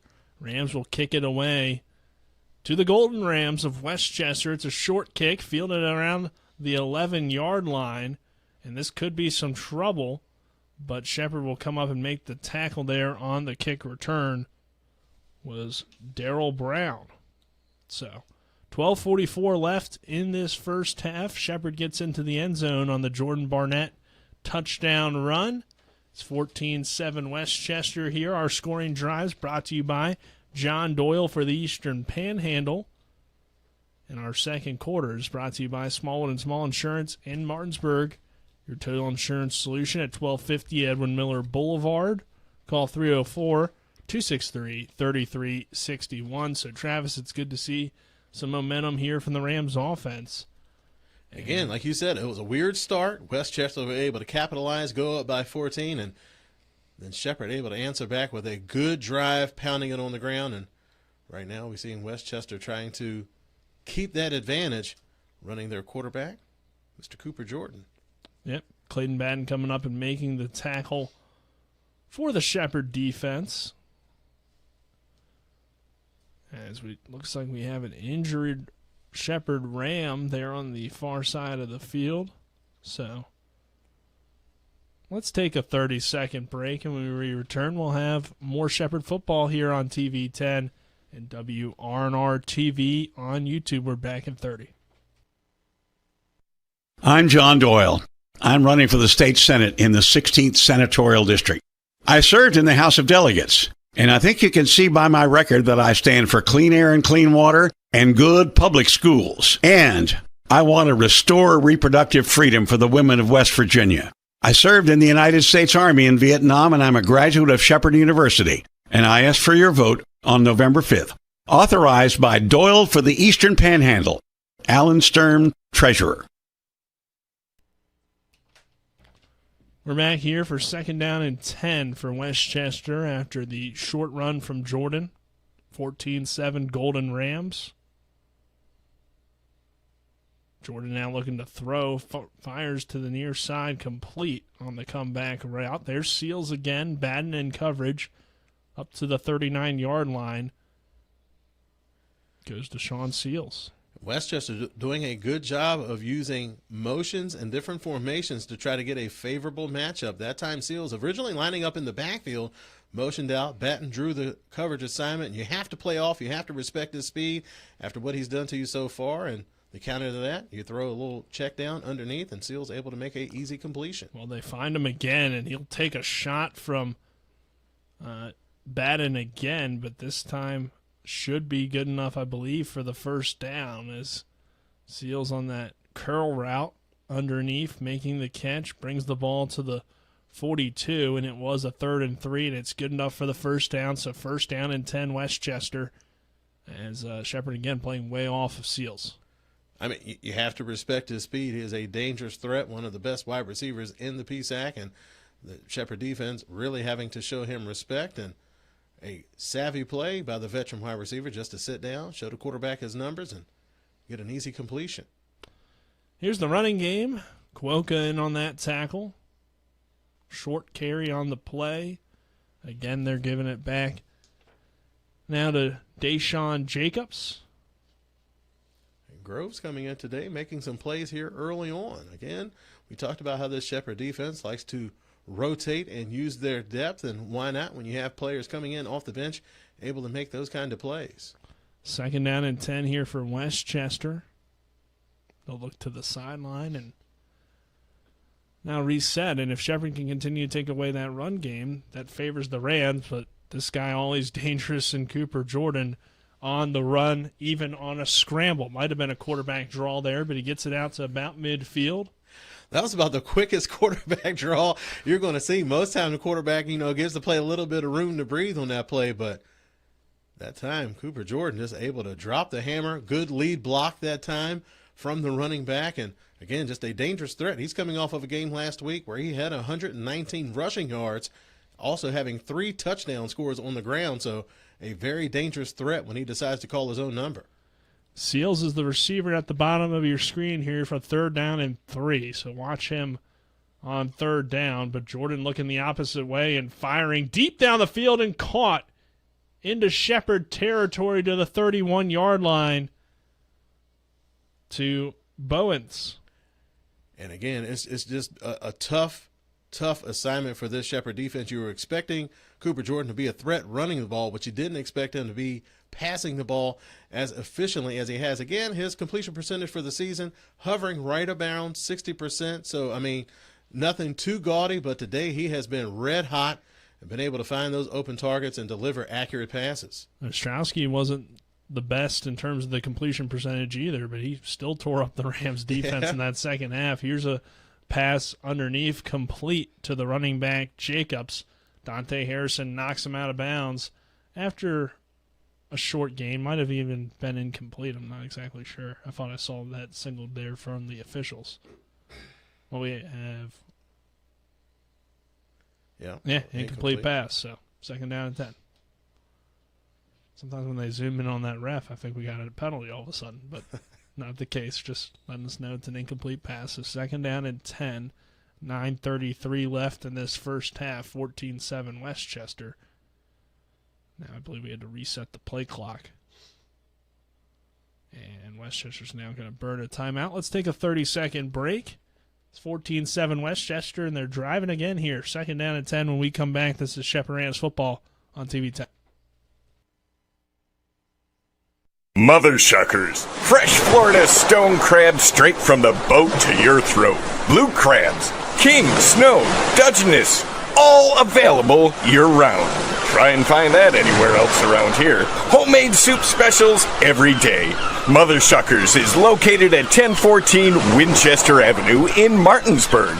Mother Shuckers, we have an opinion. If you don't like it, shuck it up, Buttercup. Come on over to Mother Shuckers.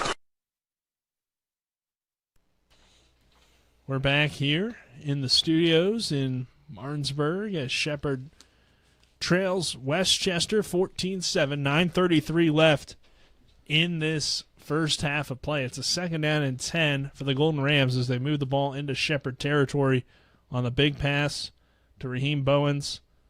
And Travis, we're seeing some great things from this Westchester offense when it comes to throwing the football, which we thought would be what Shepherd would want to force them to do, but hasn't mattered. They've responded to that. Yeah, I mean, so far they've been able to call the Shepherd defense on their game plan coming in of trying to keep Cooper Jordan in the pocket. He's like, fine, I'll take these plays from the pocket. And when you have a wide receiver like Deshaun Seals, certainly helpful when you're looking for some big plays in the passing game. Well, there the Rams again show up on the ground. Brett Kowoka coming unblocked off the edge to make the tackle in the backfield on the Deshaun Jacobs carry, and it's a 3rd and 13 here for Westchester.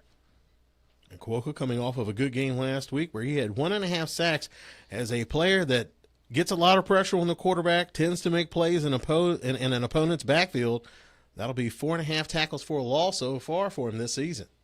3rd down and 13 as the Golden Rams go 5 wide. Shepherd's defense trying to adjust, and now a flag comes in from the near sideline. We'll see, but most likely against Westchester. Sideline warning. See, Westchester's feeling it. They can see if they have a sense of urgency. They're excited. Everybody's trying to get a little bit of a closer look. And again, it's not a lot of space on those sidelines, and that's why you need the get back coach. For sure. An important role in any team's success, but that doesn't hurt them yet. That's just a warning. So 3rd and 13 here still from the 35. Jordan steps up.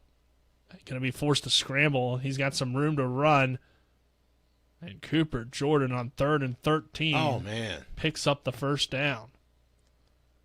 Again, you see why he's such a threat. This Rams defense, super quick as far as recognizing what's happening and adjusting and flying to the football, but a much tougher order to try to take down Cooper Jordan in open space. And again, that's one of the reasons why you like having a mobile quarterback like that, because when things break down, he's able to make plays.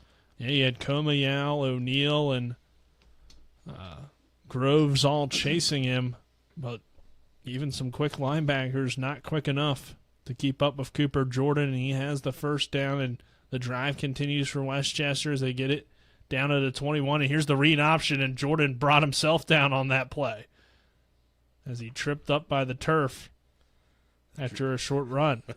That's one of the few things out there on the field that can slow down Cooper Jordan today is the turf monster.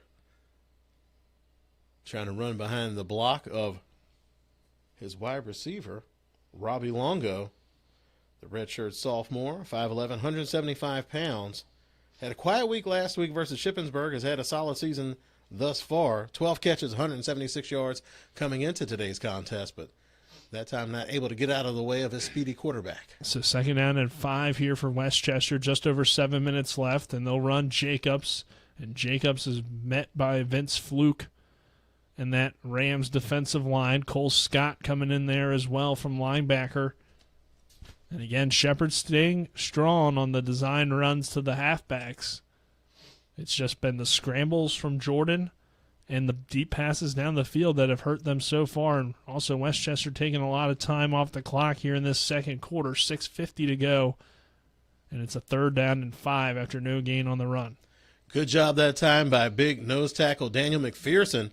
The 6'2", 290-pound redshirt sophomore just created a big old traffic jam. Westchester trying to run inside with a trap, but there was no room for the running back to make a play with McPherson, and they're clogging things up. Jordan, though, has some room to run here on a 3rd down and 5, and he'll scramble for the first down. Jukes out of a man, dives for the end zone. He's going to be, I believe, a yard short. Komayao makes the touchdown-saving tackle, and you just saw the field open up for Jordan, and you knew he was going to run as soon as that opened up on that far left side, Travis. You know, he's the type of quarterback that once he sees man coverage, you know that decision process isn't going to take him too long to pull it down, especially this close to the goal line. Shepherd, again, running man coverage. That means that they have nothing underneath to really keep an eye on the quarterback. And again, Cooper Jordan is just a threat so far today, playing some great football, did a good job of making some people miss, tried his best to extend it. If it wasn't for JT Komayao, he would have been able to walk into that end zone untouched. QB sneak with the 5'11 Jordan is going to be, I believe, a yard short here still for 2nd and goal. You saw out there on that previous play, Cole Scott was in a tough situation. He was in coverage on his receiver going across the middle. Couldn't really break off of him until Jordan officially crossed that line of scrimmage, and then that hole was just so open because Scott ends up falling down. We have an offsides on the Rams defense.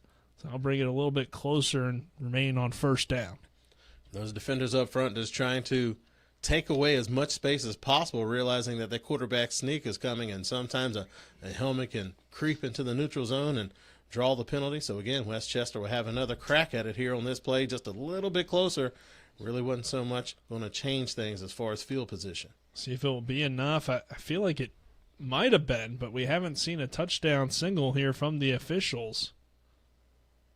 Again, Jordan just 5'11", and they're saying 2nd down. So yeah, I don't know if the quarterback sneak is the move to go with Cooper Jordan. He's been having such a great game. I don't want him down there wrestling with giants. Get him out on the edge, get him mobile, some type of play-action pass where he can either throw the ball or have that option to pull it down, really put some pressure on the edge of the defense. I think that's kind of to Shepherd's advantage if you're just trying to pound it down their throats with Shepherd putting in the beefy guys up front to try to slow things down. From that angle, doesn't look like he got it again. I think it's going to be 3rd down. Yeah, I don't understand this necessarily. If you're going to go with the sneak play, maybe the tight end sneak, Travis Kelce style. There you go. Or even Mark Andrews for the Ravens. You know, you've seen some different teams run that play over the years, but with your 5'11" quarterback, or even bring in your backup. Ethan Kohler stands at 6'2". So you have some different options there if you want to go QB sneak, and Shepherd not letting them move it here. Do they go for it for essentially a 4th straight time because you did have the penalty in there, but it would be officially the 3rd straight time, or will they try something different here on 3rd and goal from the 1? I mean, you're reluctant to bring somebody else in and have them go under center because that quarterback center exchange is so critical. You don't want to bring in somebody new with the risk of possibly bobbling the snap. And again, put Cooper Jordan on the edge, give him that option of the run pass. That has certainly been effective. That's the reason why you're down there on the goal line in the first place. You let him go out and do what he does well, and that's terrorize defenses in space. So no reason to try to keep on pounding. You've given it a good try. You've had several tries with the quarterback sneak. I just don't want to why would you want to risk your quarterback getting beat up like that? Any type of fluky play can happen with him underneath all those big bodies. Put him out on the edge, let that young man make some magic and really put some more pressure on this Shepherd ball club. So they burned the timeout. They did bring in for that play, or at least it looked like they were going to bring in their big red shirt senior fullback, David Rush, the 6'1", 230-pounder. He was in the backfield, and Westchester burned the timeout here with 3:58 to go before halftime. I believe the Golden Rams did get the football first, so Shepherd will get the ball to start the second half, if I'm recalling that correctly, as we were having some technical difficulties. Yeah, they got the opening kickoff. I believe it was a 3-and-out. They didn't hold on to it too long. So now it looks like Rush is off the field for 3rd and goal. It's just going to be single back formation with Jacobs, your running back, here behind Jordan. Send a man in motion. They'll still run the QB sneak. They just try to go for the tush push. And I think that extra effort might have got him across. But no official single yet for the touchdown, and there it is. Touchdown, Westchester, 20-7 with 3:45 left in the first half.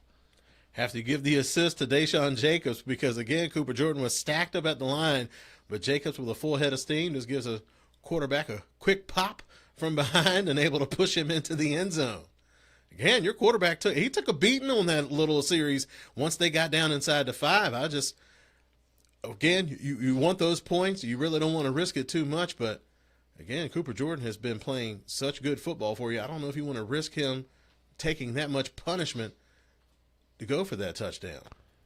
Yeah, it ends up working out, though, for Westchester. Extra point is up and good.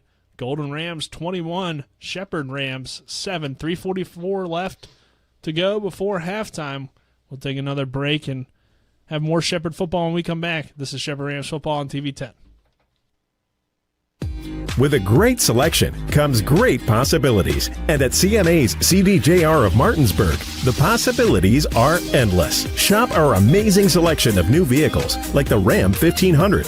And right now, save on new Jeeps like the Wrangler and Grand Cherokee models. Plus, every Jeep purchase comes with our Jeep Wave program. So wherever your possibilities take you, you'll be connected. Shop CMA's CDJR of Martinsburg today. Owners just care more. One of the questions lawyers get asked the most is, what is my case worth? I'm Steven Skinner, and this is my brother Andrew with Skinner Accident and Injury Lawyers. The truth is, it's very difficult for a lawyer to pinpoint a number because every case is different. We get to know each situation and we'll give you an idea of what your case is worth and why. The sooner we get involved, the better we can do getting you the compensation you deserve. Google Skinner Lawyers or go to skinnerwins.com. We'll treat you like family. 21-7, Westchester gets into the end zone with the Cooper Jordan 1-yard touchdown run. And Westchester cruising so far in this first half. Henry will boot it away, and the Rams will field it from the A in Golden Rams. And Cam Dorner looking to make something happen, but not going to do much, getting only out to about the 22-yard line before he's brought down. Our scoring drives are brought to you by John Doyle for the Eastern Panhandle, as well as our second quarter is also brought to you by John Doyle for the Eastern Panhandle and Smallwood and Small Insurance in Martinsburg, your total insurance solution at 1250 Edward Miller Boulevard. Call 304-263-3361. 21-7 Westchester, 3:35 left, and it's a chance for Shepherd to get some back-to-back possessions and tie this game up is how you got to look at it here, Travis. Again, plenty of time still left on the clock. You're able to settle things down a bit on your last drive. Let's see if you can continue that momentum with some good runs by Malachi Brown. Yeah, very good run for Malachi. Over 20 on the ground there. Gets it out to the 45-yard line. So big play from Brown. And that's what you like to see. If Shepherd can control the game on the ground, got a good block. I believe that was from Bell coming to that backside. And again, if they can kind of control the game on the ground, it could prove to be the difference. I mean, you get your defense off the field so they're allowed to catch their breath and regroup and make some adjustments. And more importantly, you keep Cooper Jordan off the field. He's been red hot here in the first half, and no better way than to slow him down than to not even let him set foot on the field. 1st and 10 now, and we have a penalty coming in. That's two guys in motion. That was some type of miscue right there. And Malachi definitely frustrated with that. But I believe Shepherd got a timeout actually before the penalty occurred. So, so the coaches saw that train wreck coming and did a good job of using a timeout. Again, you're getting down here in the first half, and you need to come away with some points.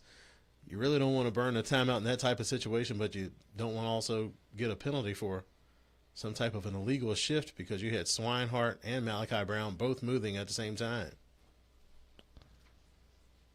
21-7 Westchester leading Shepherd here. 2:42 left before halftime.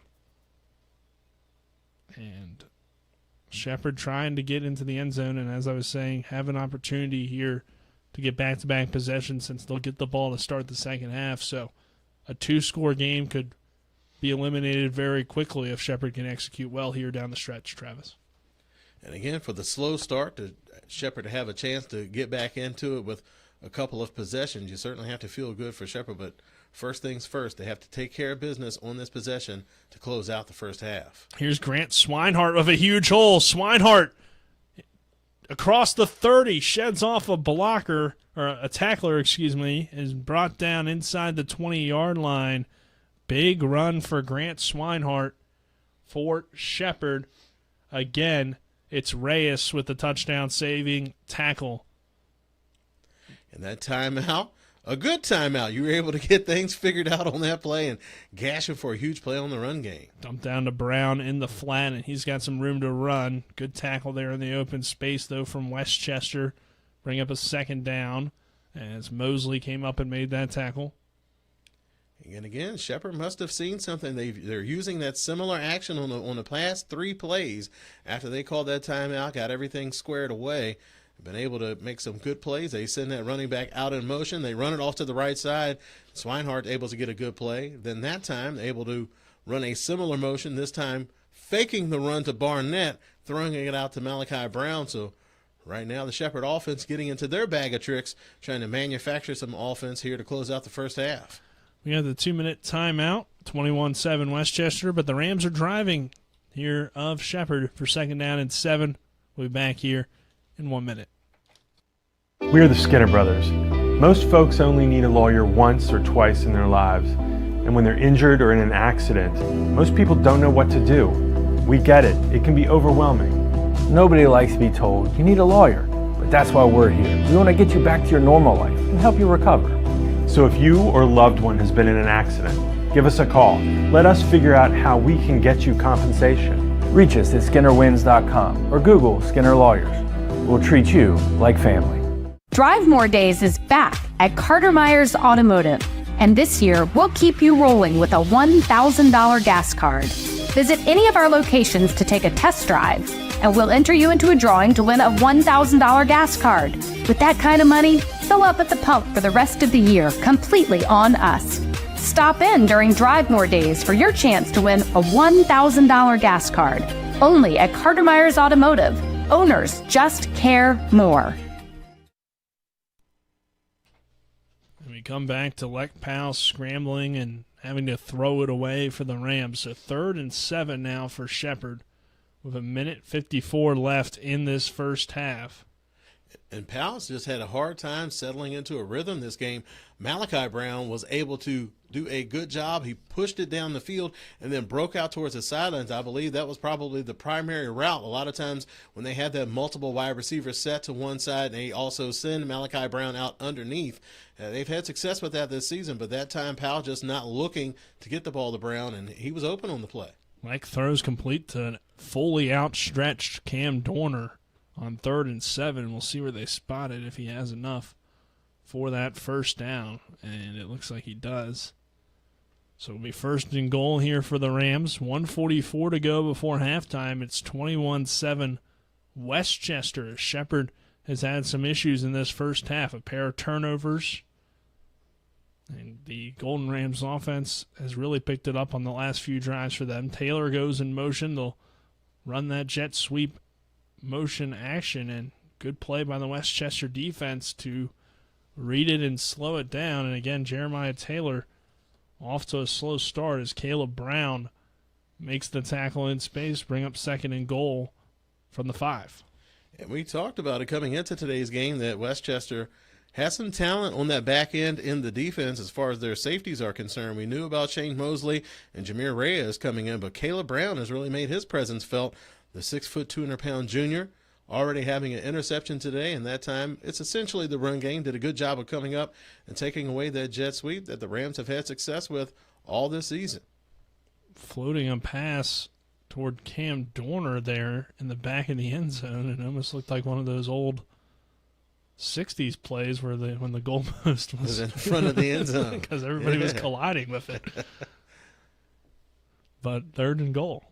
That RPO action. Interesting play there for Shepherd. Yeah, it looked like it was like a RPO type of action. They did the play action fake to Barnett.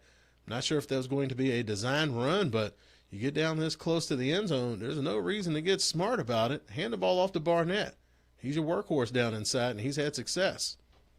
So third and goal. Shepherd will burn a second timeout. They do have one remaining here with 44 seconds to go before halftime. We'll take another 30-second break, 21-7 Westchester. With 4 new car dealerships and 4 used car dealerships in 3 states, Parsons is the largest used car and fastest growing new car dealer in the tri-state area. Take Parsons Ford with huge savings on hundreds of new Fords, financing from 0%. Parsons' goal of financing for all. And Parsons' famous above-market trade-in allowances that help make Parsons #1 for used cars, too. See why so many won't buy anywhere but Parsons Ford in Martinsburg. We became #1 by making you #1 first. Parsons. We're back here in the studios of Martinsburg, 21-7 Westchester, 44 seconds to go before halftime, and the Shepherd Rams are just outside of the end zone. Third down and goal from the 5. Shepherd trying to make it a 21-14 game before halftime, and they will get the ball to start the second half. So it's a big couple of plays coming up here between Shepherd and Westchester. They'll run Jordan Barnett. He stutter steps. He gets down to about the 2 before he's brought down on the play. Connor Noble making the tackle, or at least cleaning it up for Westchester. That was a heavier goal line set that time for Shepherd. 3 tight ends on the field. On 4th and goal, they'll burn that final timeout. Including Rosnage. Let's see what the Rams are going to do here. Again, this is a big possession for both ball clubs. If Westchester is able to go into halftime, maintain this 2-touchdown lead, that's going to be huge for them and their attempts to try to win this game. And Shepherd, if they want to get back into this game and get some momentum on their sidelines, a score here will certainly help them towards that end.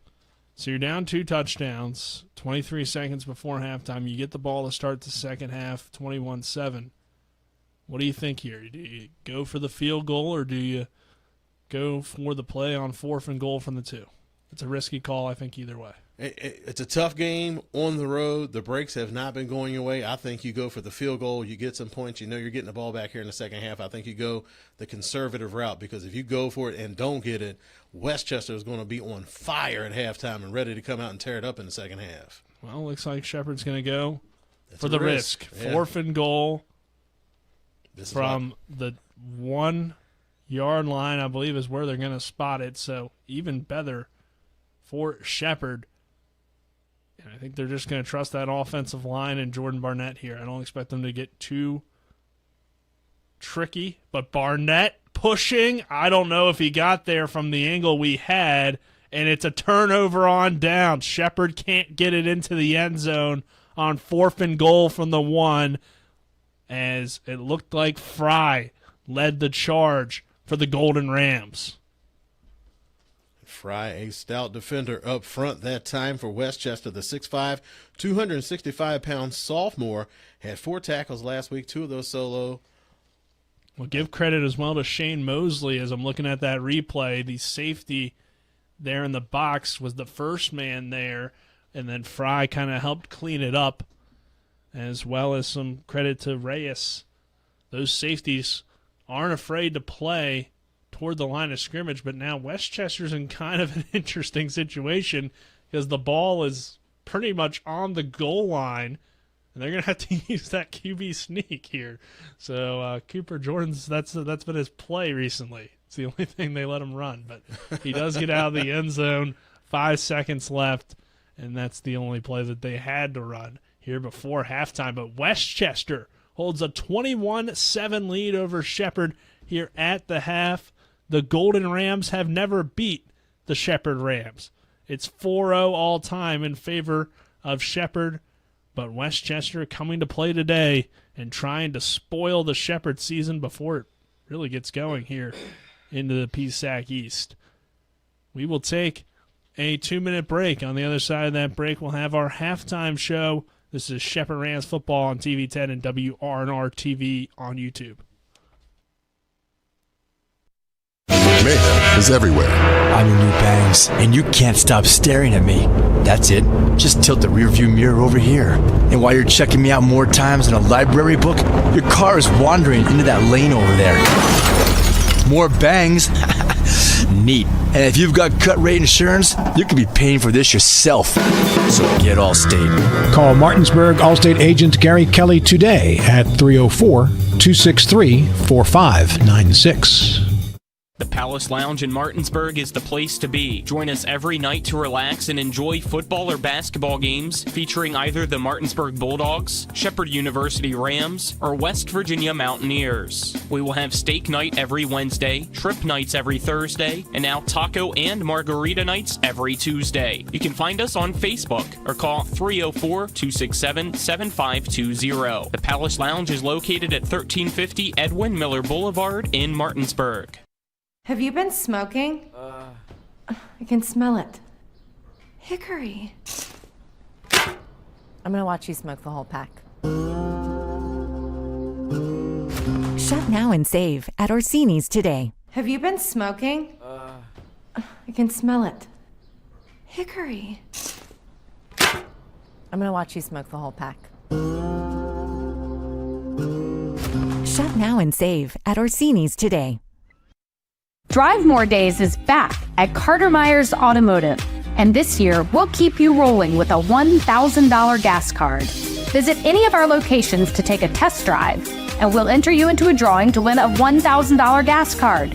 With that kind of money, fill up at the pump for the rest of the year completely on us.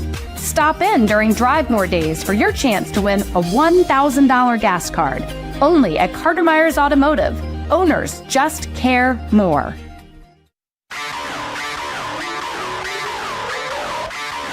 We're at the half. Time for a scoring recap, stats and analysis, scores from around the PSAC and Super Region 1, the Division 1 Top 25, and the latest on the West Virginia University Mountaineers and Marshall University Thundering Herd. Let's get it started as we go back to the field and rejoin our TV 10 broadcast team.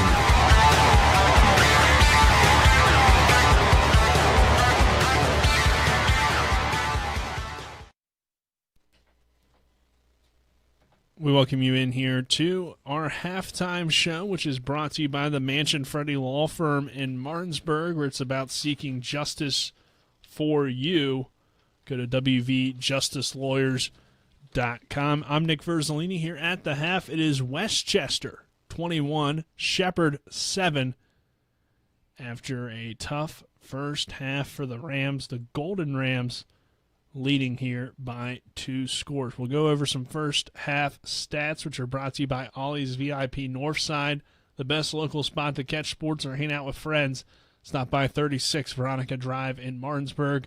Ollie's VIP will see you for the game. For Shepherd, offensively in that first half, Lech Powell was 10 of 20, 2 interceptions, 108 yards passing for him. Cam Dorner leads the team in receiving with 3 catches for 40 yards. Barry Hill, 2 catches, 28 yards. Malachi Brown, 2 catches for 14 yards. Jeremiah Taylor, 2 catches as well for 14 yards. On the ground, Shepherd still ran the ball very well. Over 100 yards rushing in that first half, but a lot of big runs. A lawn of 24 for Jordan Barnett. He totals 53 yards in that first half. A lawn of 23 for Malachi Brown. He totals 49 in the first half. And Grant Swinehart had a 36-yard run, totaling for a net yardage of 47 yards. Despite Shepherd's ability to run the ball, though, they still trail by 2 touchdowns here at halftime. Looking at some defensive numbers for Shepherd, Brett Kowalko leads the team in tackles in that first half with 5. 2 of them were for a loss, and McPherson has 3. For Westchester, you'll have the offensive numbers for them. Jordan, 6 of 9 in that first half for 138 yards, including a 62-yard touchdown. He's got 2 touchdowns in that first half as well. And then the receivers there, Lenardi had that 62-yard touchdown reception. Seals, 3 catches, 44 yards, and a 34-yard touchdown. Bowens had a catch for 19. Longo had a catch for 13. Running the football, Cooper Jordan's led the way, but a lot of it coming on his scrambles. 11 carries, 42 yards on the ground for him. Other than that, you've held Jacobs to -6 net yards in the first half and Leonardi to just 11 yards on his 2 carries. So it's 21-7 Westchester, and Travis will now bring you in here for the halftime show. Just, a pretty crazy first half between these two teams, and Shepherd showed some good things. Like we saw the running game for them. They were able to contain the Westchester running game on the designed runs, but it's really been the scrambles and the deep balls that the defense has given up, and then just too many turnovers in that first half, 2 of them for Shepherd. And that was something that Coach McCook talked about coming into today's game, is just when they're able to hold on to the football and protect the football, things usually go Shepherd's way, and they weren't able to do that in the first half. And you were talking with those stat lines as far as the quarterbacks are concerned. Coming in, you would think that those stat lines would be reversed, with Lek Powell having a high completion percentage and able to throw the ball well, and Cooper Jean doing more of his thing on the ground well. Cooper Jordan doing a good job of just being a one-man gang for that Westchester offense. You knew that was going to be the case coming in, and Shepherd hasn't had any answers for his running ability, able to create plays, but he's also been able to make plays from the pocket. You think Lek Powell might be a little bit rattled, had the tipped pass that was an interception early on. Then the second interception, that was just a bad pass on Powell's part. Maybe a little bit rattled, not too comfortable out there on the field, but Shepherd's running game has been able to sustain them, going for that 4th down late in the first half, as opposed to just, taking the conservative route, taking the points, realizing that you're going to get the ball back in the second half.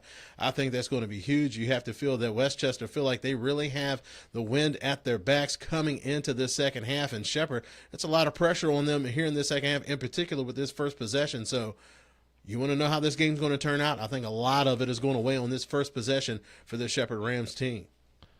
Looking back at some just funny numbers that don't really make sense in this first half. Shepherd has 14 first downs.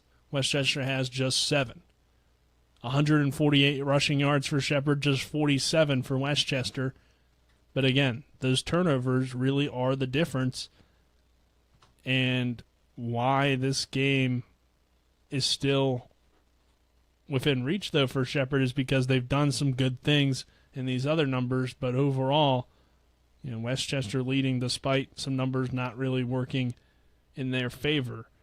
But the turnover battle clearly in their favor, and also it's kind of funny to see no punts for Shepherd in the first half, but only 1 touchdown. That's pretty odd. So 4th down struggles. They're 0 for 2 on 4th down as well, including that stop there at the goal line right before half for Westchester. We'll take a break, and then we'll get some halftime adjustments from Travis later here in this halftime show.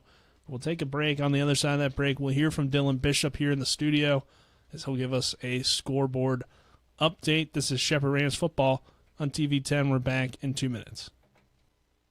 My kids. You know I want the best for you, don't you? We need to have a conversation. End-of-life planning is no one's favorite discussion, but the relief of having everything in place when the hour of need arrives is a gift. Give it to your family. Plan ahead with us. Brown Funeral Homes, a leading provider of cremations, invites you to explore the many flexible options of cremation. From environmental considerations to the benefit of greatly reduced cost, it may be the perfect answer for your family. Online at brownfuneralhomeswv.com. Brown Funeral Homes, here for you.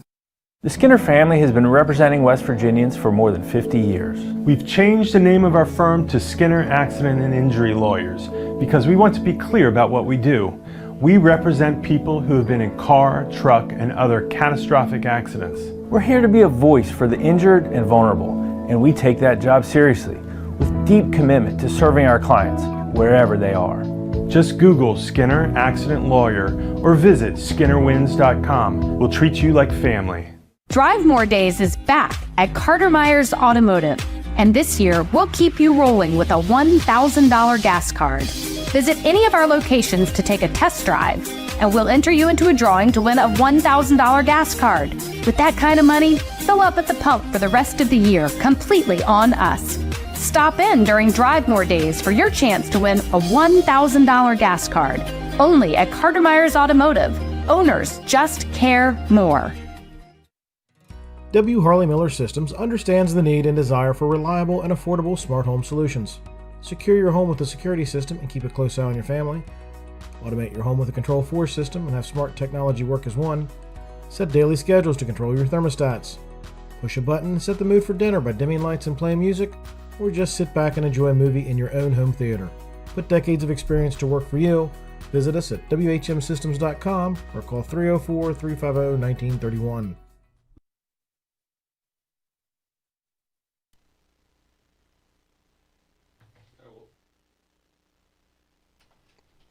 Welcome into the Halftime Scoreboard show on TV 10 and WRNR TV on YouTube. Halftime here of Shepherd and Westchester. Shepherd trailing 21-7 at the half against the Westchester Golden Rams. Let's get you some scores and updates around the rest of college football, starting with the PSAC. 3 games ongoing, 2 that started at noon, including Kutztown versus Lock Haven. Number 5, Kutztown currently up 17-0 over Lock Haven.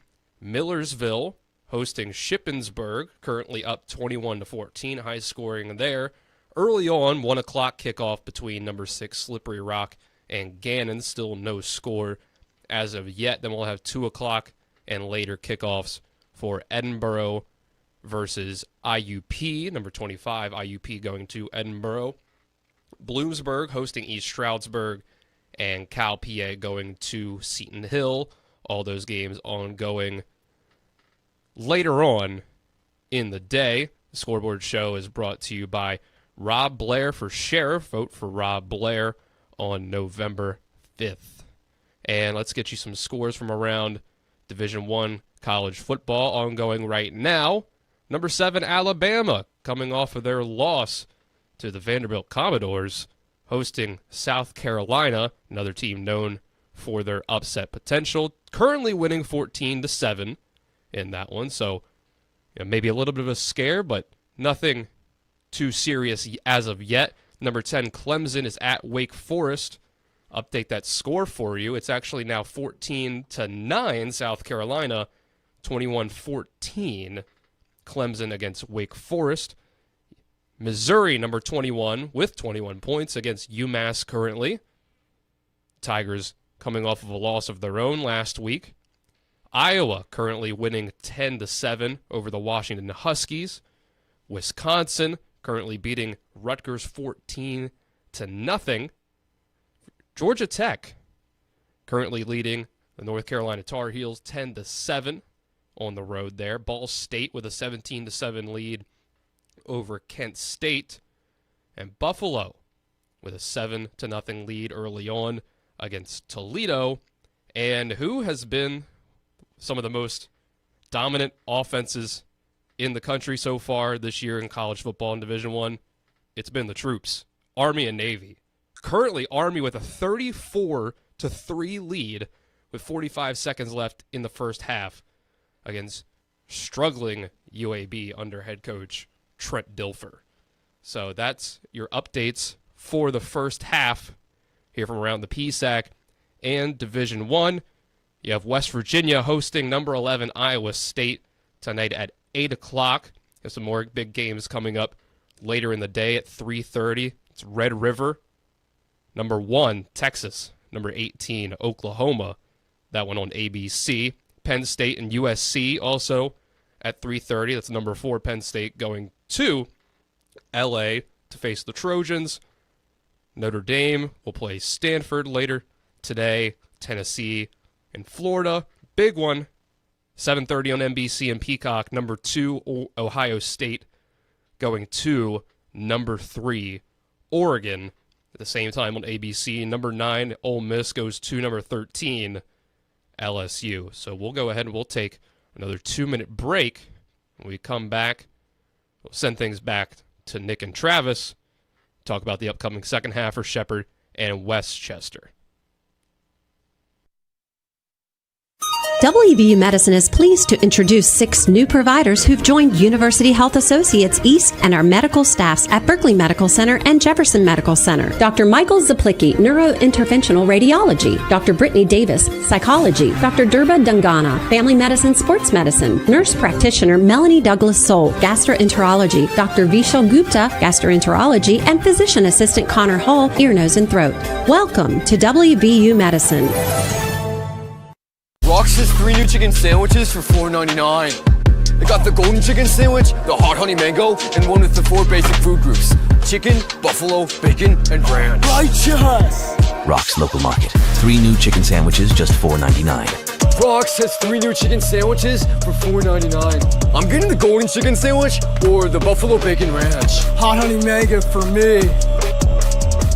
Dude, you don't have any eyebrows. Rox Local Market. 3 new chicken sandwiches, just $4.99. The Palace Lounge in Martinsburg is the place to be. Join us every night to relax and enjoy football or basketball games featuring either the Martinsburg Bulldogs, Shepherd University Rams, or West Virginia Mountaineers. We will have steak night every Wednesday, trip nights every Thursday, and now taco and margarita nights every Tuesday. You can find us on Facebook or call 304-267-7520. The Palace Lounge is located at 1350 Edwin Miller Boulevard in Martinsburg.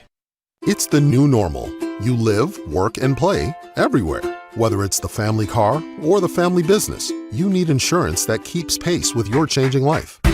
Home on the job or working from home, peace of mind comes from knowing your whole world is covered.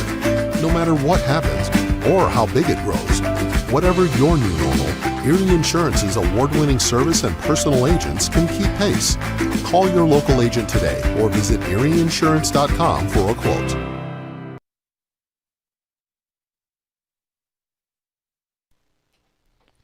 We welcome you welcome you back to the halftime show. Nick Verzolini, Travis Smith here at the half. We still got about 10.5 minutes until the start of the second half between Shepherd and Westchester. So Travis, 21-7 Westchester here, leading Shepherd at halftime.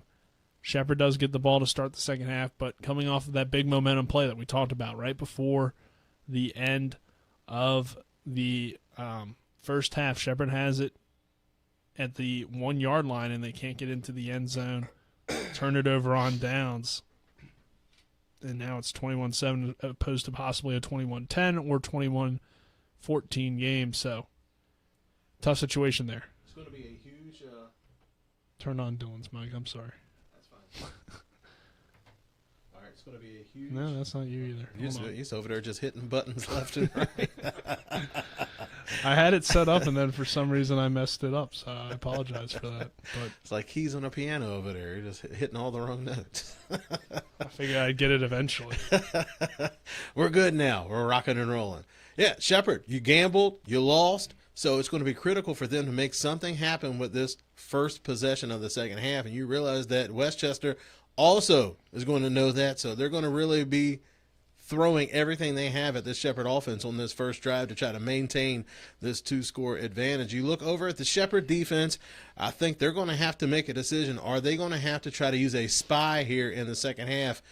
A lot of times Shepherd doesn't have to do that because they have such athleticism out there on the defensive side of the ball, but Cooper Jordan has shown that he has been able to find lanes versus that speedy defense. So you might have to make that consideration, and most defensive coaches are reluctant to try to put a spy out there because when the quarterback drops back to pass, you basically have a player that's out there defending grass, and defensive coordinators hate that. They want their defensive players to have a defensive assignment, not just sitting there looking. But you're going to have to make a decision here either way because Cooper Jordan's scrambling ability and his passing ability is really giving you fits in the first half.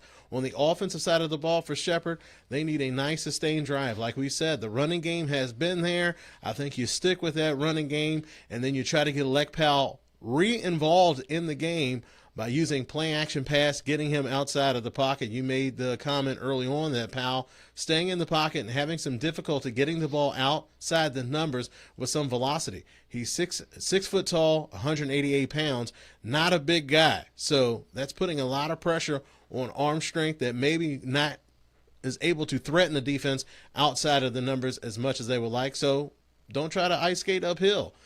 Use play action pass, get him out of the pocket, get him on the move. That way he has that option of either taking that open target down the field or pulling the ball down and getting some runs himself and hopefully get some confidence going for the offensive side of the ball for Shepherd. And again, we've talked about a Shepherd special teams unit has been absolutely great all year long. They're going to need them to be great here in the second half. I believe that Shepherd's going to need a big play on special teams to try to close this gap and try to take some of the momentum away from that Westchester sideline because, like I said, they're coming out. They're going to be on fire here in the second half, realizing that they have a chance for a huge upset against the Shepherd Rams that are coming in on the road. It's always important, I think, when you get the ball to start the second half, especially if you're down, to get something going. But it does feel like if Shepherd can't get into the end zone, it may be enough to put it away because Westchester has proven to have some success against this Shepherd defense throwing the ball deep down the field. You're already up 21-7, so you have the possibility to get into kind of keep away mode if you're Westchester. So I think it's also important for them to stay aggressive in this second half because you don't want to kind of run into what Shepherd did last week against Lockhaven and come out flat to start the second half. But I would expect, since they are the underdog, that shouldn't be an issue. But it should be interesting today to see how the second half plays out because this is a very important first drive for Shepherd, and they've shown some issues here as of late. So, and you mentioned the Lockhaven game and how Shepherd had to kind of really knuckle down to pull out that win last week. Maybe some mental fatigue, kind of a hangover from that game has leached itself a little bit into this game. So Shepherd, you've got to shake that off. And again, like Coach McCook said, you got to get refocused here in the second half. The first half, it went down the way that it went down. You really can't change that at this point. So you learn from your mistakes and go out there and try to make some adjustments. But Shepherd's going to have their hands full. Right now, you're going up against a very confident team. And that's something you're always concerned about when you're going up against a team, and they are the head and shoulders. They're the underdog coming into the game, but you're in their house, and now they're playing with confidence. And now it's like playing against a brand new football team when they're playing with confidence. And like those plays that they weren't getting earlier in the season, they've been able to get today. So now Shepherd's just going to have to go back to the drawing board a little bit, get guys settled down, and start making plays. They're going to have to get it done on offense again. The running game has been there. Now it's time to incorporate some play action pass, get the quarterback out of the pocket, maybe get him some easy completions, and then you always have your fingers crossed that your special teams can come up with a big play for you when you need it, and they're going to need it here in the second half. All right, let's go ahead and take one last 2-minute break here at the half. And when we come back, we should have a few more minutes to go before the start of the second half, but be a little bit closer to that start. This is Shepherd Rams football on TV 10 and WRNR TV on YouTube. Life is evolving. Over the past decade, the way we do almost everything has changed. Get on your phone, see something you like, click on it, and it shows up at your door. Why should the way you have your car serviced be any different? Why waste your time going to a dealership service department when Hagerstown Ford and Hancock Chevrolet will come to you? They service all makes, all models, and offer full parts and labor warranties. Hagerstown Ford and Hancock Chevrolet will come to your door or office and service your vehicle while you're doing what you need to be doing, conducting that business meeting or mowing the lawn. Why take time out of your busy schedule when you don't have to? Hagerstown Ford and Hancock Chevrolet's friendly, knowledgeable staff will come to you where you live or where you work for full service maintenance, from oil changes to tire rotations, brakes, batteries, multi-point inspections. They handle it all. Hagerstown Ford and Hancock Chevrolet is committed to delivering the best of the best to their customers. Trust them to service your vehicle where you're at home or at work. Skip the time-consuming and terminal wait at the dealership. Schedule your appointment at fordofhagerstown.com or hancockchevy.com. If you're going to hit like trash all day, I tell you what, I got a real chance here. Oh, hey, speaking of, I was coming down the road the other day back from McIntosh Valley, and I saw a billboard with these crazy deals that Panhandle dumpsters have. True. Hey, come on. Oh, and did you know that if you sign up, you get your first month free? Dude, sorry, man. But I just wish somebody would have told me about these crazy deals that Panhandle Dumpsters has. Drew, how many times have I told you to sign up for Panhandle Dumpsters? They give away discounts for first responders, veterans, and seniors. If you pay for a whole year, you get the 13th month free. Now shut up and watch me hit this drive.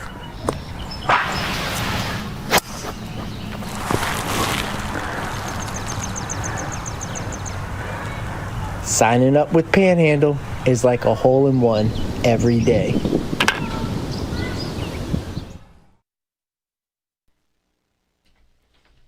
All right, Dylan, we can go ahead probably and bring it back to the field view as well here, as we got just over 2 minutes to go before the start of the second half between Shepherd and Westchester. Again, our score here, 21-7. Westchester leading Shepherd. Travis, was there any other things that really stood out to you about that first half that maybe you didn't get a chance to bring up yet? No, nothing too much. Again, trying to get Jeremiah Taylor involved in the game, and again, he's just been in a funk here the past couple of weeks. You saw some plays later on in the first half where they were able to get him some ball, but again, you have to say hats off to that secondary from Westchester. They have done a good job. Matt Marshall has usually drawn that assignment to take care of Jackson, and he's done a good job with that. Again, those safeties, those corners, they're doing a good job not only making plays in the passing game, but being very stout versus the run game. Again, it's kind of a role reversal. Those are the things that we're usually saying about Shepherd coming into this game. So I just think the Rams, I think they just need to take a deep breath, refocus on these last 2 quarters of football, and they should be able to get back into this game, but they can't afford the silly mistakes that kind of got them in the hole here in the first half. Yeah, we'll see here. 21-7 again our score. We got a little over a minute and a half left here before the start of the second half. It'll be interesting to see, too, what kind of approach Shepherd comes out with here to start on this first drive, because you are down 2 touchdowns, but your most successful offense has been the running game. So do they panic? Do they try to go to the air? Or do they keep it on the ground with that 3-headed monster that has been very reliable for you here today? And I think plenty of time in the game, you get a score, it's a 1-score game. I don't see any reason to panic. So yeah, and at that point, you're just playing football. Yeah. Like you're right back in the game. So again, you go to the ground, you keep pounding it, and again, Shepherd, they have the ability to get big plays out of their run game. So really no sense of urgency to try to go any other way.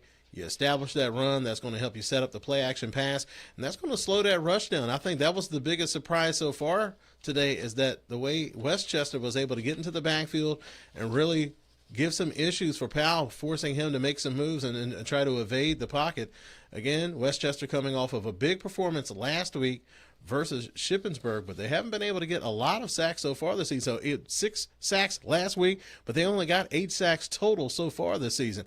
And I think something about that Westchester defense, you look at their numbers as a unit, nothing's jumping off the page at you. They're giving up just under 24 points per game. They're really not getting after the quarterback that much. They're not turning the ball over that much.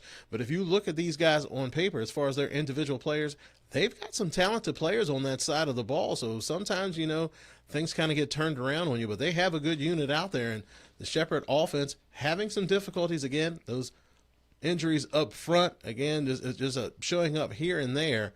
Westchester able to make the most of the opportunities that they had in the first half. Now Shepherd has to do the same in the second half. They have to make the most of their opportunities, and they have a chance right here getting the opening kickoff.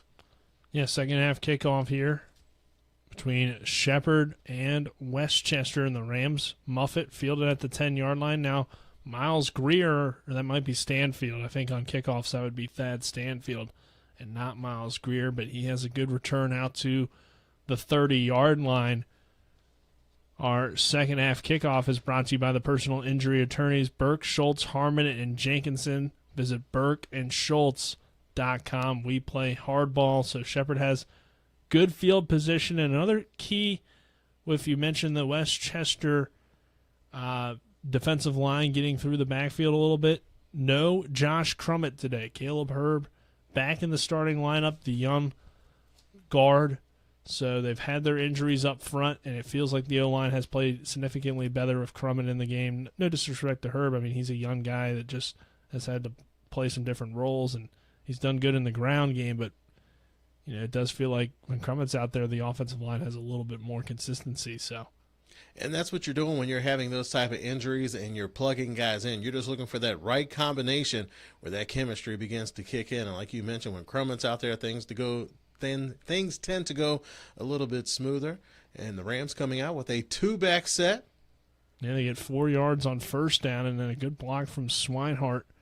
And Malachi Brown follows him for a few yards. Will be third down here for Shepherd as Westchester came up and set that edge on the outside. Again, the Rams ran the ball very well in that first half, had a lot of big runs. Third down and 3, though, after just a yard there.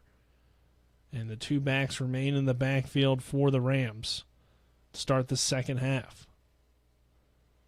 Like Powell trying to get out on and run on the edge, and then they'll throw it underneath to Malachi Brown, and he has the first down on the reception. Good job sticking with it with Powell and Brown on that play. It looked like Westchester sniffed it out there early on, but Powell able to show some patience, a little bit of perseverance on that play, sticking with the play, getting the ball to Brown out in the flat. Again, he is a very capable receiver out of the backfield, but getting Powell on the move out of the backfield, he's a little bit more comfortable when he's able to get out, not having to stand behind those tall trees and trying to get the ball over that second level of the defense. That has been troublesome for him today. Make things a little bit easier on your quarterback, get those guys settled down, and get some momentum going for Shepherd. Caleb Brown making the tackle. There's Swinehart on the run, and he goes nowhere. Good stop by the Westchester defense. Will bring up a 2nd and long for Shepherd. Yeah, we've seen games this year where that Shepherd offensive line, even with the injuries, really able to impose their will and just lean on those defenders up front and create some space up front. They're not getting that push today. Again, not going up against a very big defensive line in terms of weight. The heaviest guy up front, about 265, that they use in their regular rotation for Westchester, but big frame guys, 6'4", 6'5", across the front, and they're doing a good job of attacking up front and not giving an inch. Here's a dump down the flat to Brown. He doesn't find much room. Good tackle in space from Noble as he drives him out of bounds. And we're also seeing the secondary guys for Westchester being willing to coming up and tackle. It's kind of similar to a Shepherd defense in that sense, where you have everybody kind of flying to the football. We've seen a few plays here in this second half where Abdul Stort has come up and made some good tackles. The corner. It's 3rd down and 5 here for Shepherd, and the Rams are looking to throw. Again, they're getting Powell out on the edge. They'll throw it underneath to Cam Dorner, having to make a play after the catch. And could be close, but I don't know if he got there. A little bit tough to tell here since we are watching it on TV with you. We're not at the game. So it will be 4th and 3 after just 2 yards. And that was a long developing play on a 3rd down. So Shepherd not hesitating, sending out that punt unit, trying to play a field position game. Again, able to pick up some yards. It wasn't a 3 and out. So you're able to get something positive out of that. You get a good punt. Maybe you pin them deep. And Barrick has done an awesome job this year, has 10 kicks inside the 20 so far this season. Well, that's another one there, as that one's fielded inside the 20, and Shepard is there to make the tackle. Looked like Groves was the first man there for Shepard. It'll be 1st and 10 here for Westchester, so important drive of under 11 minutes left in this third quarter for the Golden Rams, who have had some great success. They're getting a high completion percentage from Cooper Jordan, the quarterback, who is 6 for 9 in that first half. You're also seeing him run all around and make some plays scrambling. Shepard's done a good job, though, on the traditional handoff to the running back type of runs. And even the design runs for the quarterback, they've been really good at accounting for that. But, again, it's so tough to account for a quarterback with that type of mobility in the passing game. Curious to see if they're going to use a spy here in the second half. Well, he keeps this one in good tackle in space from Miles Greer's. If Jordan gets by him, he may still be running there on this near sideline, but that's tough. Hats off to Miles Greer, because if he doesn't bring him down right there, he's still running. Again, as a quarterback with that type of athleticism just puts so much pressure on the defense. 5-yard run for Jordan. Brings up a 2nd and 5 here for Westchester, who's also probably looking to take some clock down here with a 14-point lead against Shepard. I mean, it is early third quarter, but you pick up a chunk like that on first down, it really takes the pressure off your offense for the rest of the series. Jordan looking deep. Down the middle of the field for, not Seals that time. That was Bowens, who had a step, but would have needed a perfect pass from Jordan. Instead, the pass is a little bit overthrown and incomplete. 3rd down and 5. And Bowens, coming off of a good game last week, had 5 catches for 73 yards and a touchdown versus Shippensburg. Not bad coverage, though, from Shepard as well. I think that was Harrison there in coverage. 3rd down and 5 for the Golden Rams of Westchester, who lead Shepard 21-7 with 10:14 left in this third quarter. Jordan looking to throw. Under some pressure, having to avoid the sack and step up, and Queen brings him down. O'Neal coming in as well to make the hit. It'll be 4th down, and Westchester will now have to punt and give the ball back to the Rams. So that kind of answered my question right there. Harold O'Neal looked like he had the spy assignment on that play, and if you had to pick anybody out there on the field to be a good spy to match up with Cooper Jordan, it would be Harold O'Neal. So good job that time. You certainly see in Shepard having to go to something that they're probably reluctant to do, but again, you got to coach the game that you're in. And right now, Cooper Jordan's just giving you fits on 3rd down, so you put in a spy with one of your more athletic defenders, and that time it's able to help that Shepard defense get off the field on 3rd down. Libertor boots this one. Inside the 30, Miles Greer sheds off a tackler. I think a flag might have came in as Greer takes it out toward the 40-yard line. It could have also possibly been some equipment, but I saw something flying from behind the play, so we'll see if this comes back. And those are the type of plays that we're used to seeing from Greer on special teams. It's not too often where you see him making mistakes and you see him kind of walking off to the side of the field, not happy with his performance today, but that was a nice return to give this Shepard offense some good field position. When they punted with that first possession of the second half, that's what you were hoping. You pin them deep, your defense goes out there, takes care of business, you get the ball back, you got better field position. It's going to take a little bit of pressure off of your offense to go out there and make plays, because now they're setting up shop with a little bit of room to work with. No flag on the play, so Jordan Barnett gets a few. Still going, technically. Was never brought down. But whistle kills his momentum. Westchester defense. That was Johnny Pergine coming in. The Robert Morris transfer, the sophomore coming over. Last week had a big game, 11 tackles, 5 solo, including a tackle for a loss. So, again, a lot of talent in this linebacking core for Westchester. And, again, Connor Noble is going to be one of the better defenders that you see in all of the PSAC, just an absolute stud at that linebacker position. 8.5 minutes left here in this slow third quarter. 2nd down and 7. Like Powell. Play action under some heat, and he's sacked in the backfield. Brought down off the edge by Westchester. Coming up and making the play was McCain, the outside linebacker. McCain, they have him playing what they have listed as the hawk position. They essentially run a 4-3 look, but that one rush end usually up in a 2-point stance, and that time just a twist to that backside of the formation for Shepherd. And it was just they didn't have enough guys to block the defenders that were coming after the quarterback, and a huge play that time by Westchester, really putting the pressure on this Shepherd offense with a 3rd and long here in the 3rd quarter. 3rd and 14, they'll go to the halfback screen to Malachi Brown. He had blockers out in front. Noble chases him down and makes the tackle. Will be 4th down. And again, Shepherd forced a punt, it looks like here, Travis.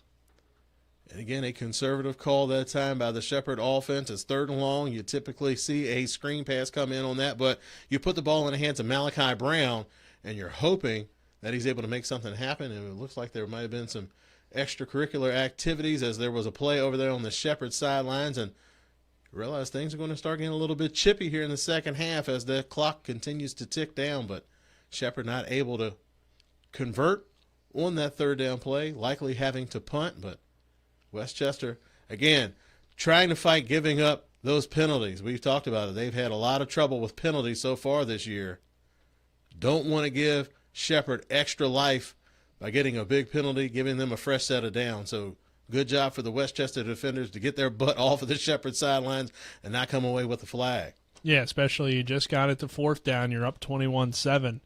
If you get a 15-yard penalty there and an automatic first, all of a sudden Shepherd has the ball on your side of the field. Instead, Barrick will be forced to punt, and it's another beauty.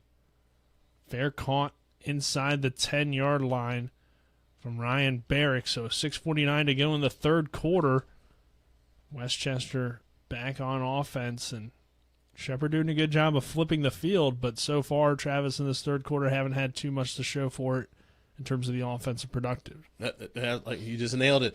The special teams, they're doing their job. The defense is doing their job of getting the ball back. What you're lacking is the offense able to capitalize on that opportunity.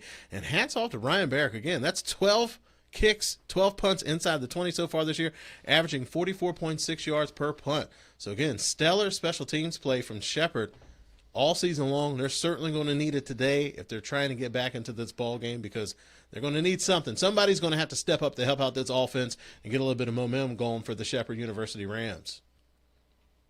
1st down run is feeding Deshaun Jacobs. He gets it out to around the 10-yard line. 2nd and 7 after the 3-yard run. Yeah, we used to joke about Barrick, that he didn't really have to do too much. Tyson Bajan didn't punt. But the last few years, he's obviously had a bigger role and has turned into one of the more important players on the team, even though he's a punter, and you typically think punting's a bad thing. But with Barrick, he flips that field and sets his defense up for success, and then eventually will set up the offense for some success as well. So it has become a weapon for Shepherd. Here's a short run, loss of a yard on that one from Jacobs. So I think Queen came up and made that tackle. It's 3rd down and 8.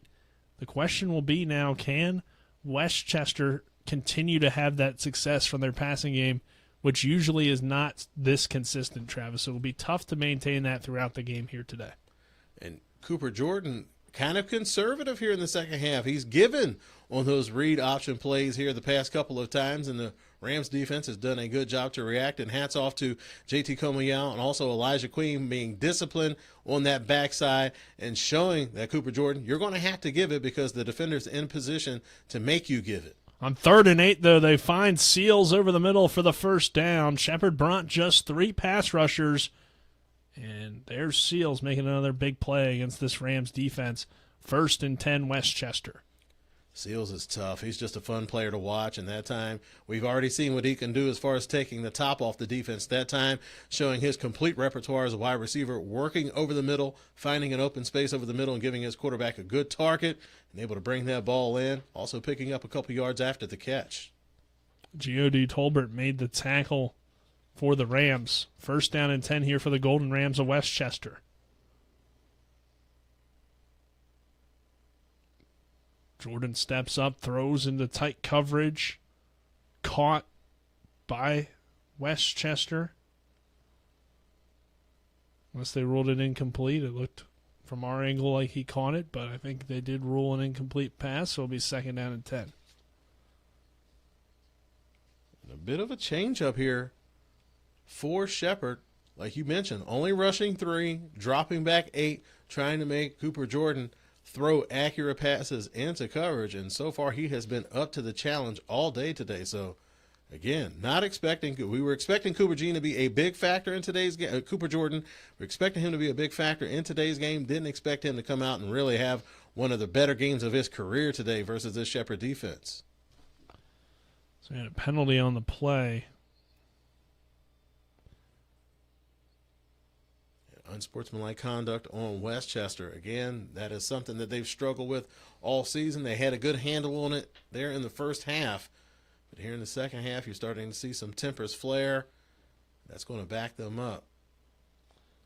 If Shepherd chooses to take it, I mean, it might be something. Yeah, I guess they are going to take it on that play. Yeah, it would be still, first down or second down, I believe. Okay. So, yeah, they're going to take the penalty here and back him up, but that's a big penalty.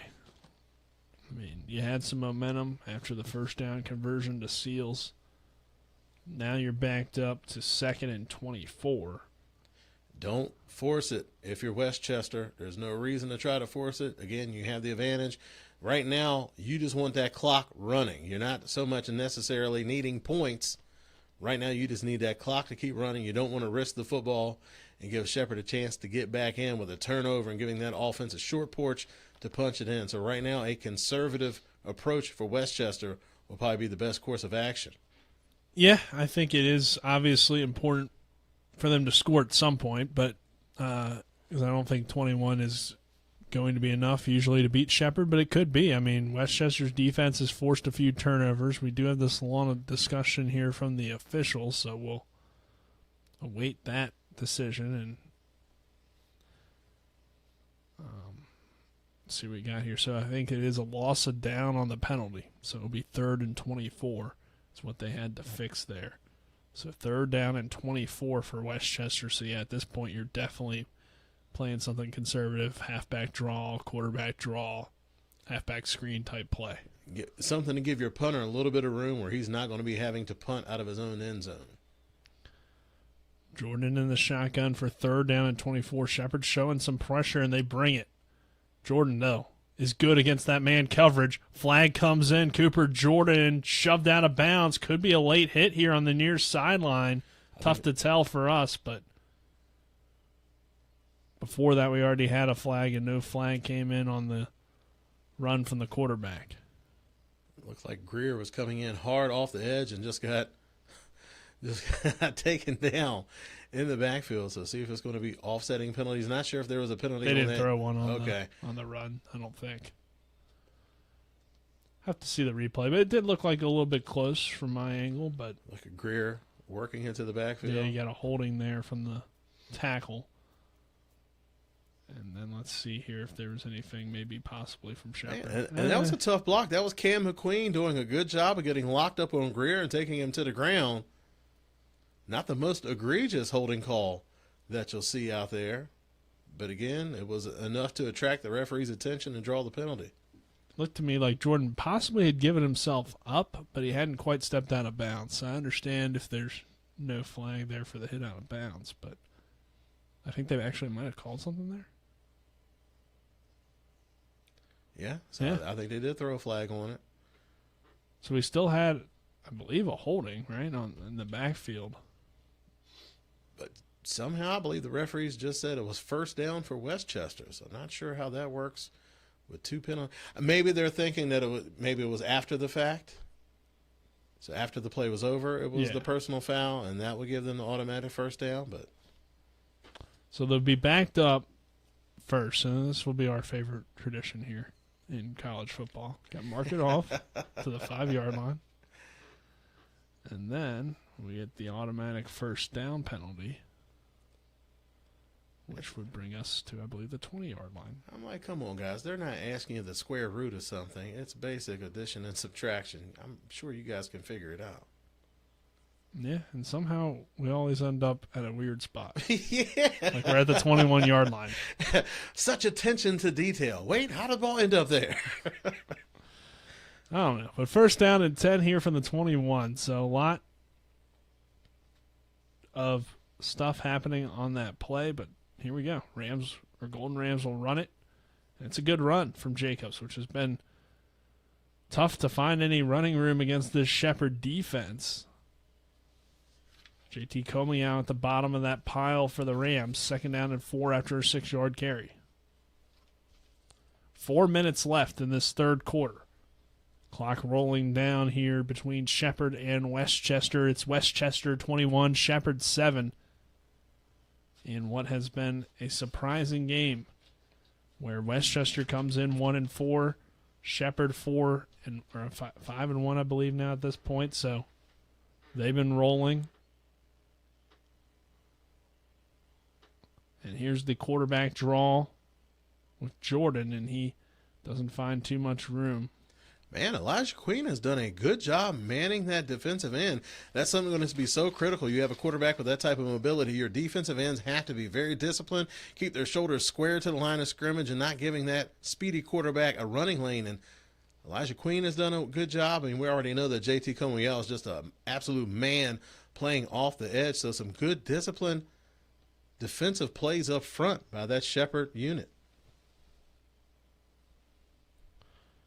21-7. Westchester on top. 2:55 left here in the third. It's a 3rd and 4 here for Jordan and the Westchester Golden Ram offense. Shepherd shows blitz here for 3rd down and 4, and they bring the pressure. Queen coming in, but that's not good to blitz Jordan as he's got a big run into the secondary across the 20 to the 15, the 10-5 end zone. He slowed down for some reason, took a shot from Dante Harrison, and they're going to mark him at the 1-yard line. I don't know if he just ran out of gas, but it looked like he was celebrating a little early there possibly. I didn't see Harrison flying up behind him. And again, we've seen this already today. Shepherd sending that blitz. We just complimented them on their good job of keeping contained. You lose contain, but then you have man coverage behind it.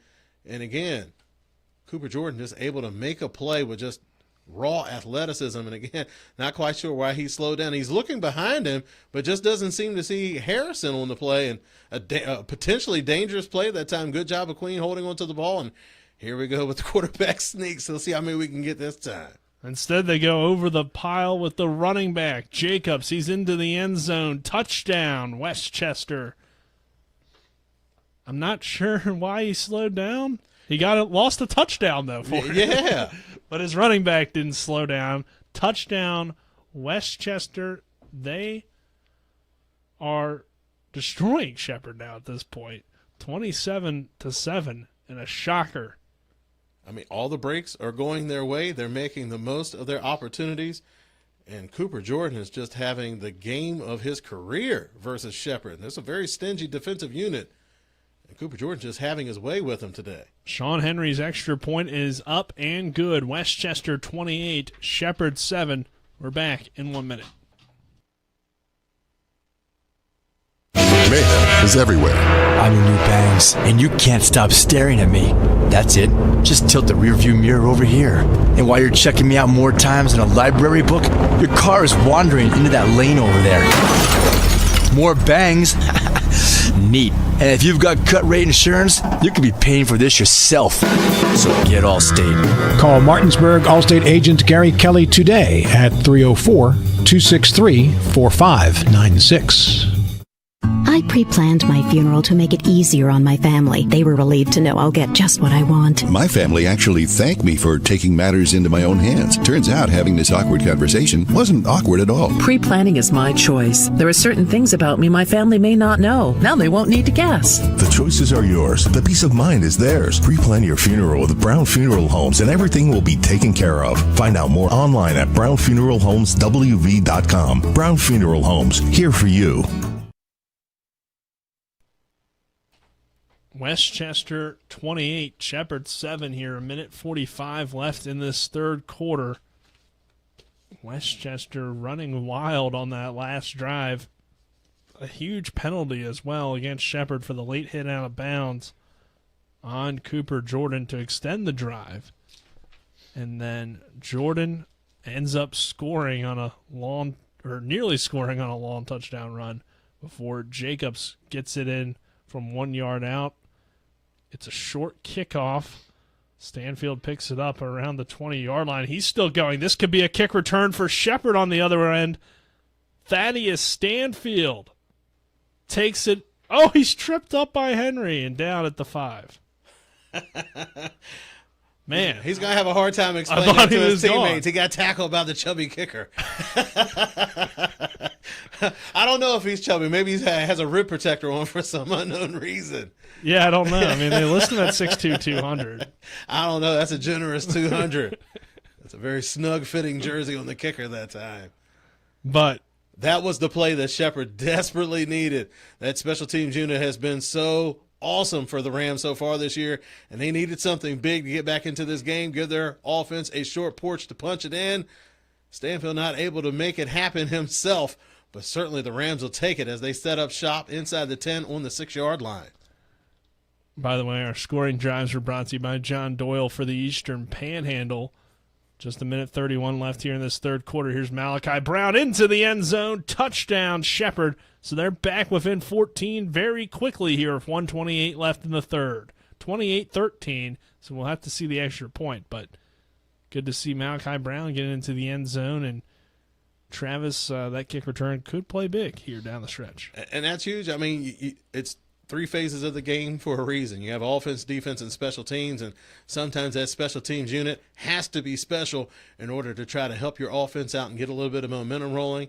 An easy running score that time by Malachi Brown, and Shepherd a much-needed offensive score to get back into this ball game. Extra point is up, and it is good. It is Westchester 28, Shepherd 14. Rams not done yet here of a minute 26 left in this third quarter. We'll take a 1-minute break. This is Shepherd Rams football on TV 10.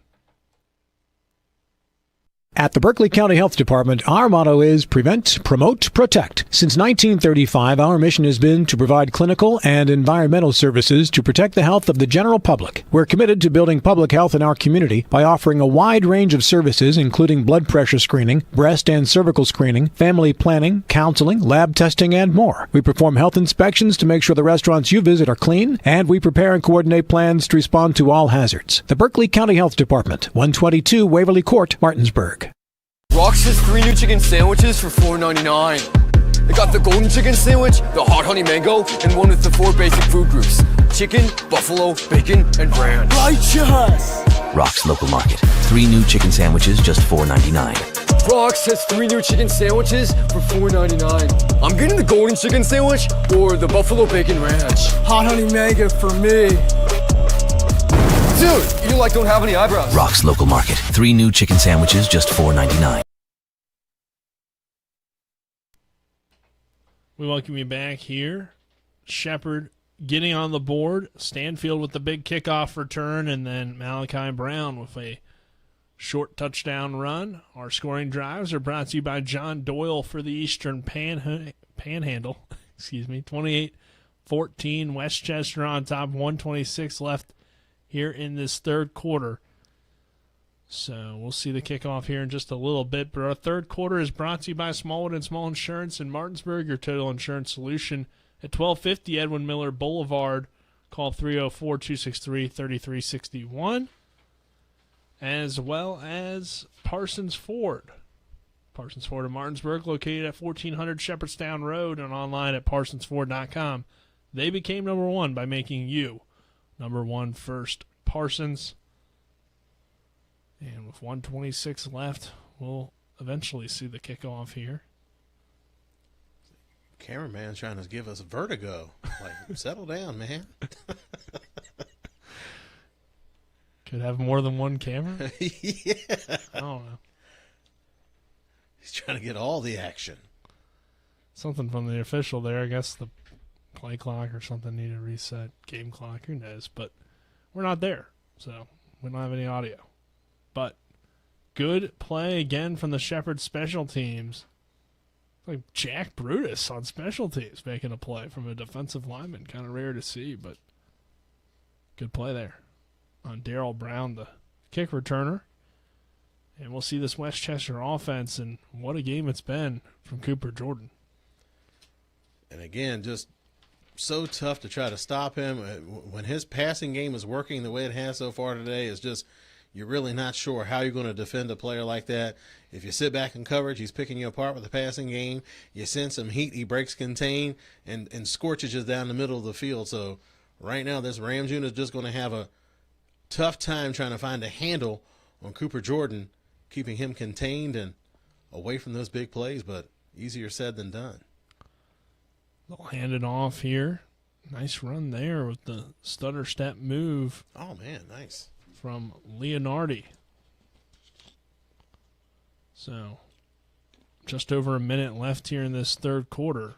Leonardi, the freshman running back, caught a touchdown pass earlier in today's game, and a lot of different running backs on this roster, so kind of surprising to see the freshman getting some critical minutes here in today's game, but he certainly made the most of his opportunity.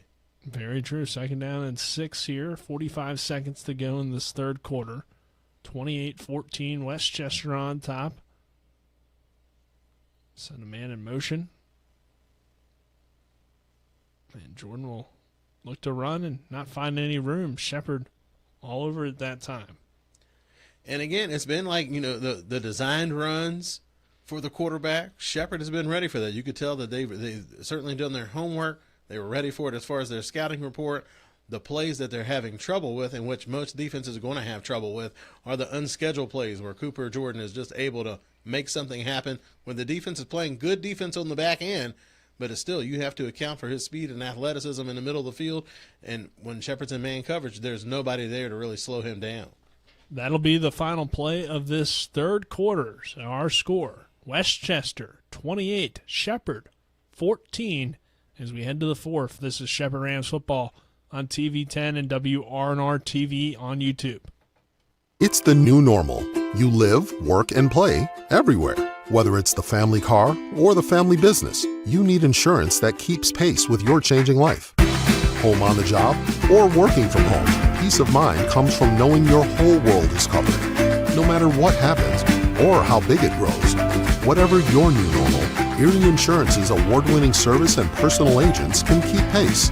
Call your local agent today or visit erieinsurance.com for a quote. I pre-planned my funeral to make it easier on my family. They were relieved to know I'll get just what I want. My family actually thanked me for taking matters into my own hands. Turns out having this awkward conversation wasn't awkward at all. Pre-planning is my choice. There are certain things about me my family may not know. Now they won't need to guess. The choices are yours. The peace of mind is theirs. Pre-plan your funeral with Brown Funeral Homes and everything will be taken care of. Find out more online at brownfuneralhomeswv.com. Brown Funeral Homes, here for you.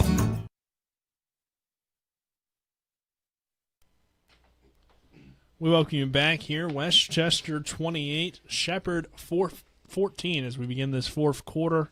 It's a 3rd down and 7 for the Golden Rams of Westchester. They're going to spread the Rams out with a 5-receiver set. Cooper Jordan is the quarterback, standing alone in the backfield. He'll take the snap. A little bit of pressure off the edge. Jordan fires deep down the field and out of reach of his intended receiver, Robbie Longo. And Westchester will be forced to punt. It looked like Longo was the one that made the mistake on that play. If he continues to run down the field, that ball was on target, but he turned around to look back at his quarterback, and little miscommunication that time, and one of the rare miscues for this Westchester offense today. Look, he's leading him to open space. Yeah. Why does he gets turned around. It was a kind of a funky angle there on the sideline, but you think if he keeps running under the ball, it's probably going to be right on the money.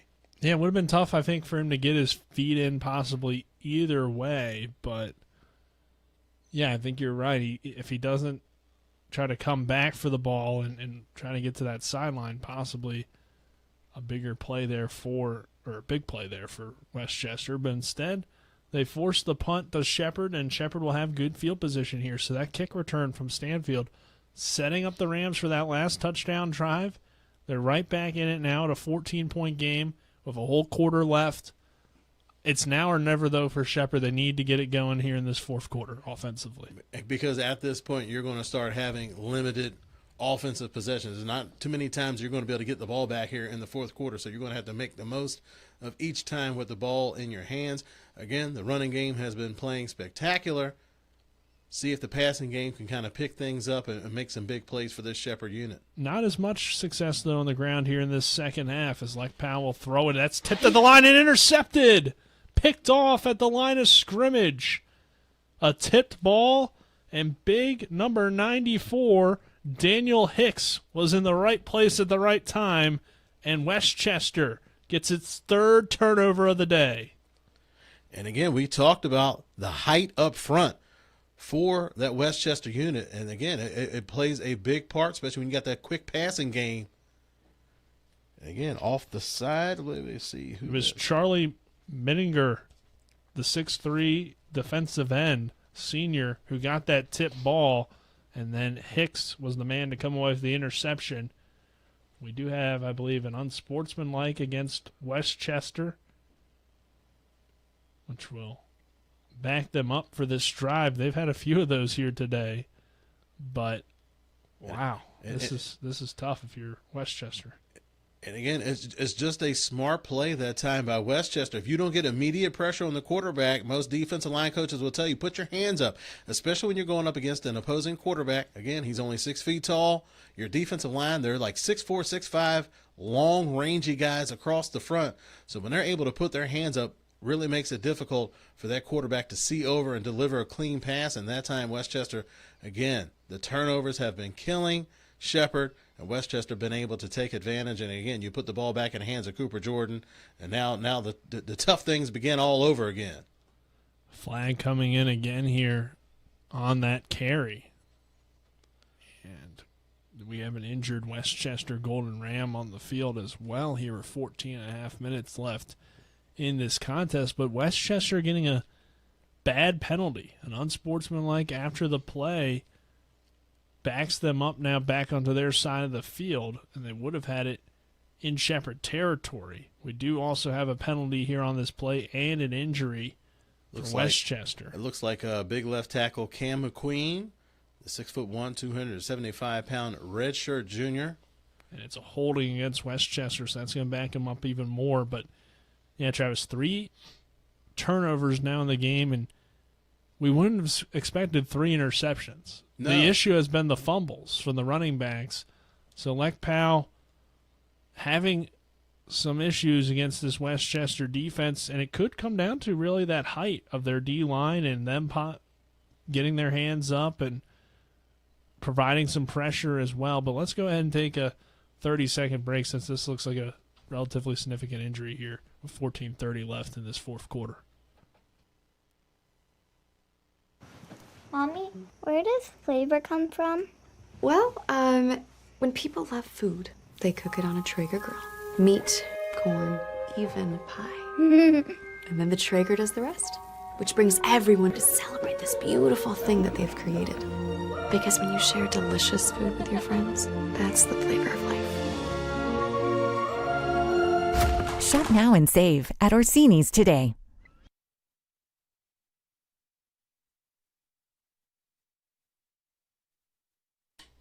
So Westchester is making their way off the field here with the injury to McQueen. Able to walk off on his own power, so that's good to see. We did have the holding, which is going to back them up, and it'll be second and long here for the Golden Rams, who lead it, though, against Shepherd here, 28-14. Our fourth quarter brought to you by the Skinner Law Firm. Skinner Accident Injury Lawyers, representing accident and injury claims for over 50 years. Go to SkinnerWins.com, as well as Smallwood and Small Insurance in Martinsburg, your total insurance solution at 1250 Edwin Miller Boulevard. Call 304-263-3361. We're showing a 1st and 10, but I believe it should be a 1st and 20 here for Westchester, 28-14. In Westchester, they've struggled with penalties all year long. They had a good handle on it in the first half, but now you're starting to see that trend rear its ugly head here in the second half for Westchester as they're trying to put this game on ice. Every one of those penalties just leaves that door open a little bit longer for that Shepherd Ball Club to get back into this contest. Deshaun Jacobs, a short 2-yard run, 2nd and 18 now with 14 minutes left in this fourth quarter as Shepherd had the ball for just one play before an interception On a tipped ball, Daniel Hicks, the defensive lineman, picks off Lek Powell. And on 2nd and 18 with 13:45 now left, Westchester can probably stick to their ground game here. And that's what they'll do. Jacobs up the middle, big hole, bounces off a tackler, throws out a stiff arm. Jacobs still going, dives forward to the 49-48 yard line. Queen brings him down. Good run there on 2nd and 18. Will still probably be third and decent amount of yardage to get, but nice patient run from the running back. Good job picking up a chunk. What you want to do when you're behind the chains like that, you at least want to try to knock off half of that yardage so you can give yourself at least a reasonable shot of converting that third down. But the most important thing on that play, the running back staying in bounds, keeping that clock running. So a 3rd and 5, you're feeling pretty good. What you got back there at the quarterback position, and a good run that time, a smart run, staying in bounds and keeping that clock rolling. Jordan takes the snap, throws in the flat. There's Jacobs. Sheds off a tackler, has the first down into Shepherd territory to the 39-yard line. And I think that was Brett Kuoka matched up on the running back, so not the matchup you want there if you're Shepherd. Westchester has done a good job of motioning guys around using different formations because what they're trying to do is create those mismatches, and they've been able to make the most out of those mismatches today. And at this level of football, that's what it's all about. When you're motioning those guys around, shifting different personnel checks, what you're trying to do is get that favorable matchup and then make the most of it. And again, Cuoco, a very good edge defender, making plays happen in the backfield. Not his strong suit, out there playing in space and trying to cover something. There goes Leonardi into the secondary, and he'll nearly take it to the end zone. He's knocked out of bounds inside the 5-yard line. The freshman has been balling out today, coming in, just making big plays. Those other running backs, they better start stepping their game up because I suspect he's going to start taking more and more of their plays. Great play there for the Rams of Westchester, the Golden Rams. 1st and goal now from the 5-yard line with 11:45 left in this 4th quarter. Shepherd giving up some big plays here in this second half as well as the first half. And really dating back to last game in that late 3rd quarter where things started to change for Lockhaven. Here's Leonardi again. Stutter steps in the hole, gets down to the 1 before he's brought down on the play. Good run that time, patient, allowing those offensive linemen to do the dirty work up front. And the Westchester offensive line, they have done an excellent job of just keeping the pressure on that defensive front for Shepherd. We've always talked about it. Shepherd has an undersized defensive front, but they're able to counter that with just their athleticism and their tenacity. But Westchester has matched that intensity today and really imposed their will in the running game here, especially in the 4th quarter. So Leonardi's the back here on 2nd down and goal. And they'll feed him again. And he scampers forward, pushing for the end zone. Waiting for an official signal, but I think he's going to be still a yard short. As initially it looked like he had a hole and had an opportunity to get in, but that hole closed rather quickly. McPherson there on the D-line. Say when McPherson checks into the game, he does such a good job of just creating a big traffic jam there in the middle, and that's what you want. He's one of the few bigger guys that Shepherd has up front, and you see like why they employ him the way that they do. He does a good job of just creating chaos there in the middle of the line. So 3rd and goal from the 1-yard line for Westchester. Can they find a way into the end zone? Leonardi remains the back. They'll give it to him again. He stutter steps and finds the hole and gets into the end zone. Touchdown, Westchester. 34-14, 9:58 left in this 4th quarter. And on a 3rd and goal from the 1, Leonardi gets in. And the Golden Rams are looking to pull off this upset and are just a few minutes away from doing so. The Golden Rams just feeding the freshman all on this drive. He got the big play to get him down there close to the goal line. The Westchester coaching staff is, well, why not give the young man an opportunity to score another touchdown? So now he has 2 touchdowns, 1 through the air, 1 on the ground, and has been a pleasant surprise for the Golden Rams of Westchester today. Under 10 minutes left. The extra point is up and good. It's 35-14 Westchester over Shepherd. We will take another break. This is Shepherd Rams football on TV10 and WRNR TV on YouTube. After a car accident, what do you get when you call Mansion Ferretti? You get more experience from a local law firm with over 115 years of combined service. More respect from a team who treats clients like their own family. And more fight, because we want you to get every dollar you deserve. Experience, respect, results. If you've been injured, that's what you want in your lawyer. And that's what you'll get when you call us. Car accident? Get more with Mansion Ferretti. 304-264-8505.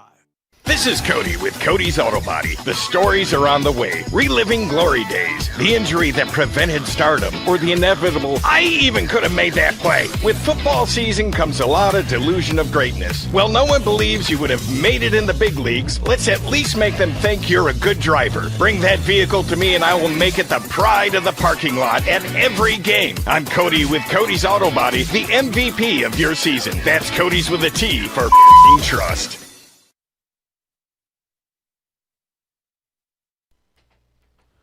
We're back here at Westchester. Golden Rams 35, Shepherd Rams 14. Just under 10 minutes left here in this fourth quarter as Leonardi finds the end zone for the second time here today. Our scoring drives are brought to you by John Doyle for the Eastern Panhandle. As this fourth quarter, second half, we thought Shepherd would still have a shot down just 21-7 at halftime if they could run the ball, control the clock a little bit, get back into their mojo, but they never really did. Just one first down in that third quarter, including just 10 rushing yards for the Rams after over 100 in that first half. Here's a 1st and 10. Lek Powell play action under some heat again, and Lek will pull it down and not find much room. Good pressure from that Westchester defense. It's been getting after it today, forcing 3 interceptions. 3 interceptions, good pressure on the quarterback, and they're coming off of a game versus Westchester where this team really seems like they're rolling. They seem like they've been able to establish an identity here over the past couple of weeks. They got some confidence going, and that's always an element that you want to get your team going. Give them a little bit of confidence, and then you really see what they're capable of doing. Lek completes a deep ball to Cam Dorner on the far sideline. Has the first down and more, and toward midfield now to the 46-yard line goes Shepherd. Quickly back on the ball, just over 9 minutes left. Powell stepping up, quarterback draw, spins out of a tackle, but is brought down on the play. There's Jack Fry. This D-line continues to play well, and you mentioned it, a big game for them against Shippensburg last week, getting after the quarterback. Shippensburg's offensive line is young and inexperienced. They've struggled this season, but that momentum has carried over for the Westchester D-line today against a better Shepherd offensive line. And you look at the defensive front, the most important thing, they're able to get pressure without having to blitz, and that's just a huge advantage for a defense when they're able to do that because it speeds everything up as far as the pass having to come out. Now it looks like there's going to be a penalty on the play. Yeah, and Westchester was ready to throw down, it looked like, as well. Hicks was getting in the face of some Shepherd offensive linemen, but smartly you saw Shane Mosley run in and pull his big guy out of there. Yeah, not get another penalty on Westchester. Instead, it's a penalty against Shepherd for, I believe, holding. He put his hand on. Is that ineligible man downfield? Could be. Yeah, I didn't see him actually. That's odd. Like I understand that, like on some type of RPO, maybe the quarterback doesn't get rid of the ball on time, but a straight up pass play. Yeah, it's weird. Again, just like some uncharacteristic mistakes today by Shepherd University. So instead, it's a 2nd and 17 for Shepherd. Lek Powell on the run, throws downfield, complete to Batten. Mosley makes the tackle short of the first down marker. Will bring up a 3rd down, about 4 for Shepherd. They move the ball into Westchester territory down to the 47. Well, the spot will make it about a 3rd and 3. 35-14 Westchester, just over 8 minutes left. Here's the running game. Malachi Brown sheds off a tackler. Brown jukes a man, gets it inside the 35-yard line to about the 34 before he's brought down on the run. So Malachi continues to have a good effort out there on the ground. First down and 10 for Shepherd. But running out of time here. 7.5 minutes left. And Westchester content to let things progress the way that they have because, yes, Shepherd's getting yards, but that clock is rolling, and they need yards in chunks. Well, they're going for it here deep down the sideline, but again, that pass well short of Cam Dorner, not even really close.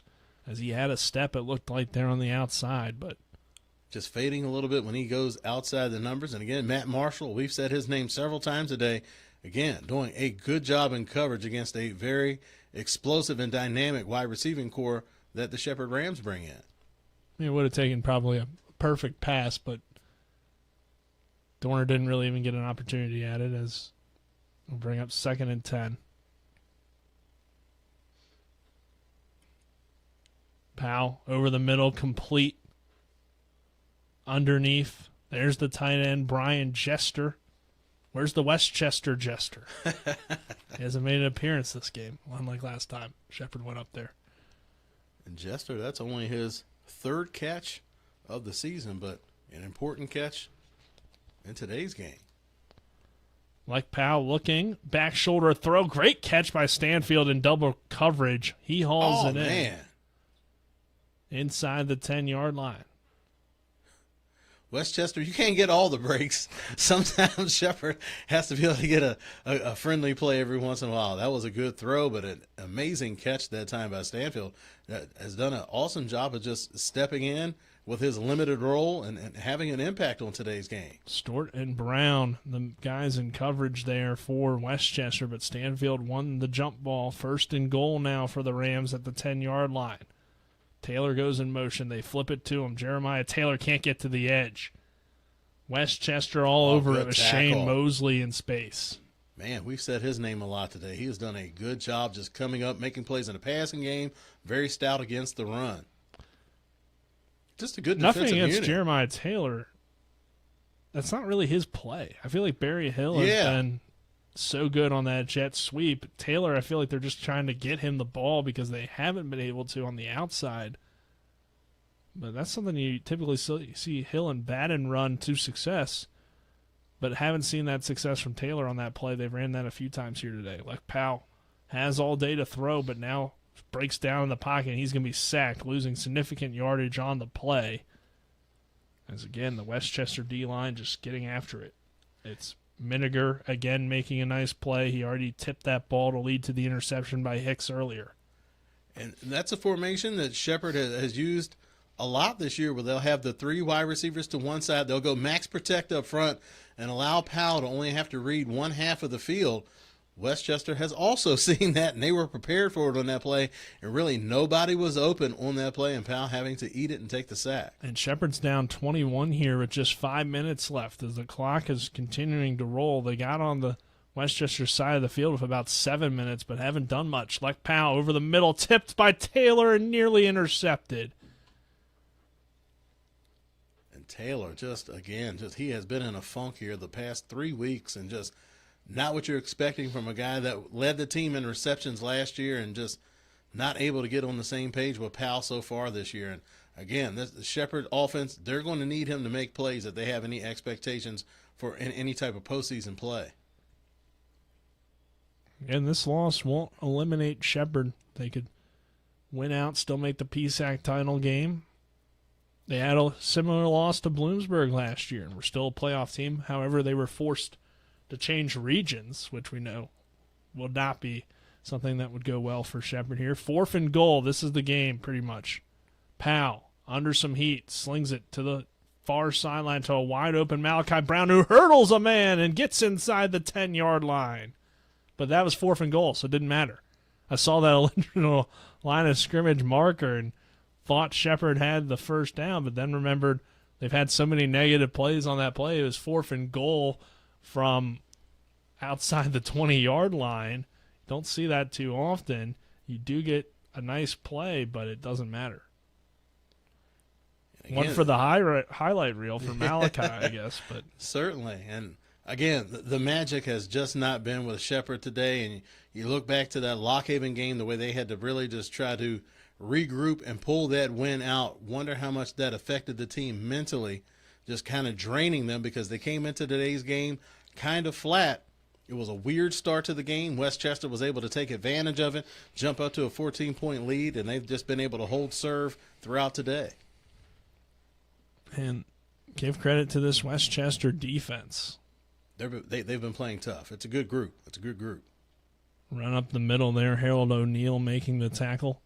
And again, I was looking at the roster the other day, and I just thought, these are a lot of familiar names. Why is this team 1-4? There's clearly some talent on Westchester's roster. They've played close games all season long, so the record a little bit deceiving for this Westchester team. I don't think they're as bad as this 1-4 start. And it just didn't make sense. Now, I thought Shepherd would still win today, if I'm being honest, but I thought Westchester would have a chance to at least compete a little bit better than they had in the past few years. But we'll take a break here since Crumble Cookie's not one of our sponsors. Shepherd trailing here, 35-14. The Palace Lounge in Martinsburg is the place to be. Join us every night to relax and enjoy football or basketball games featuring either the Martinsburg Bulldogs, Shepherd University Rams, or West Virginia Mountaineers. We will have steak night every Wednesday, trip nights every Thursday, and now taco and margarita nights every Tuesday. You can find us on Facebook or call 304-267-7520. The Palace Lounge is located at 1350 Edwin Miller Boulevard in Martinsburg.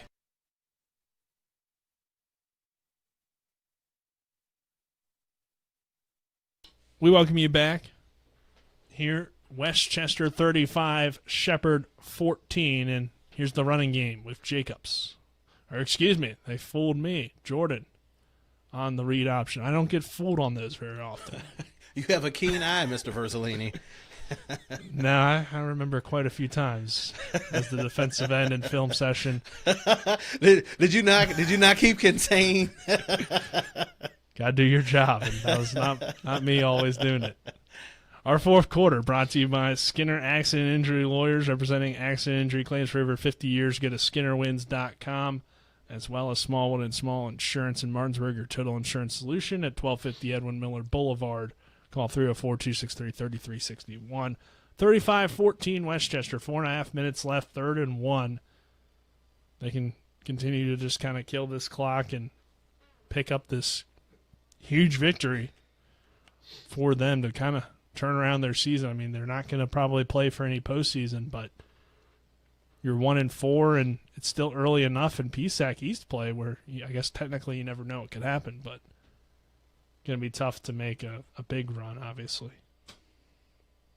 But this could be the game at the end of the year that Westchester looks back on and saying this is where the tide really began to turn in their favor. So if they're able to go on a run to close out this year, really have to feel like this campaign has been a success for the Golden Rams.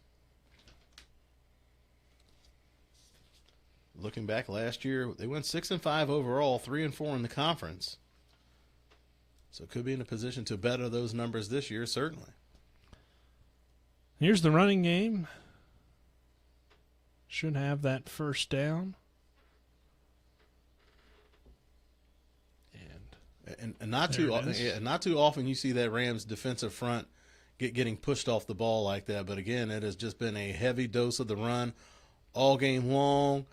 Cooper Jordan has just done a good job of just finding those open lanes and shredding the defense. And right now, just the defense is just feeling a little bit overwhelmed at this point, just not expecting to walk into an ambush today by the Golden Rams.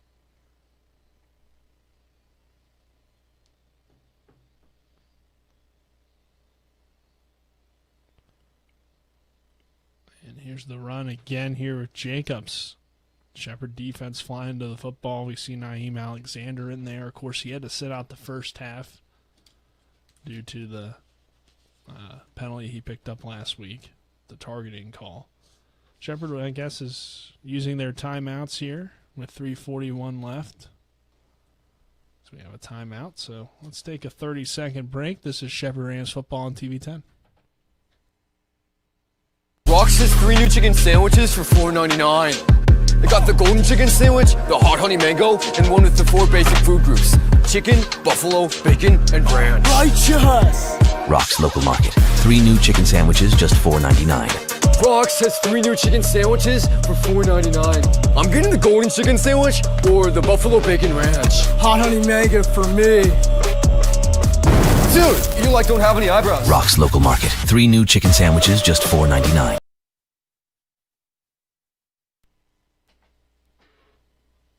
We're back here in the studios. 35-14, Westchester leading Shepherd.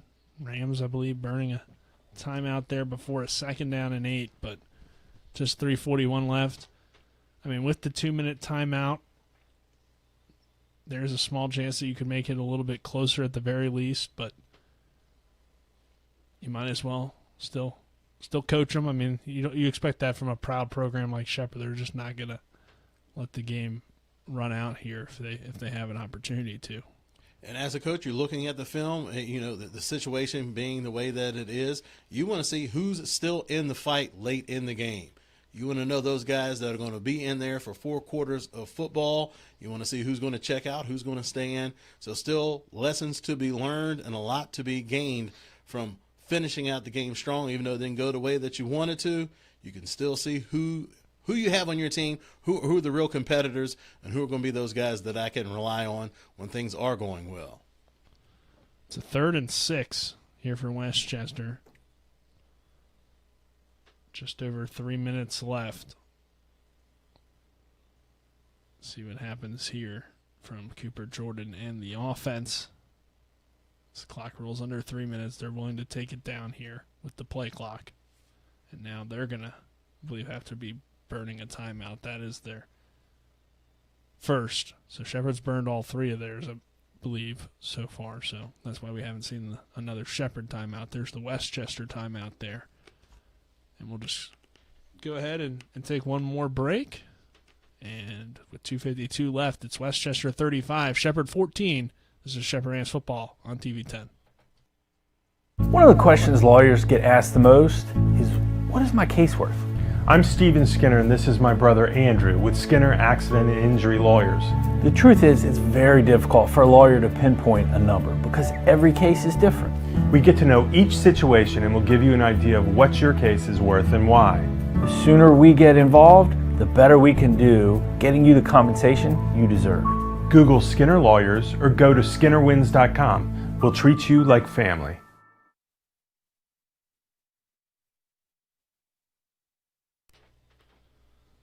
So it's 3rd down and 6, 2:52 left here in this 4th quarter. Cooper Jordan and the Westchester offense trying to close out Shepherd here. 35-14. Pull off this upset, and they'll run the ball.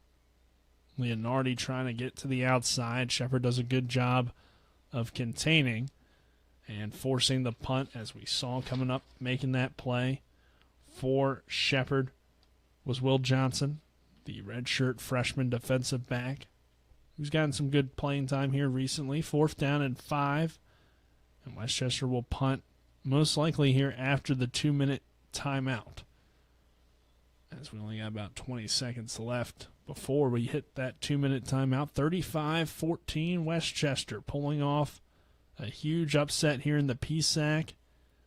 Shepherd will be back in action next week. They'll return home for homecoming against Millersville. We'll be there for that one. Again, a noon kickoff, 11:30 a.m. pregame show from Ram Stadium.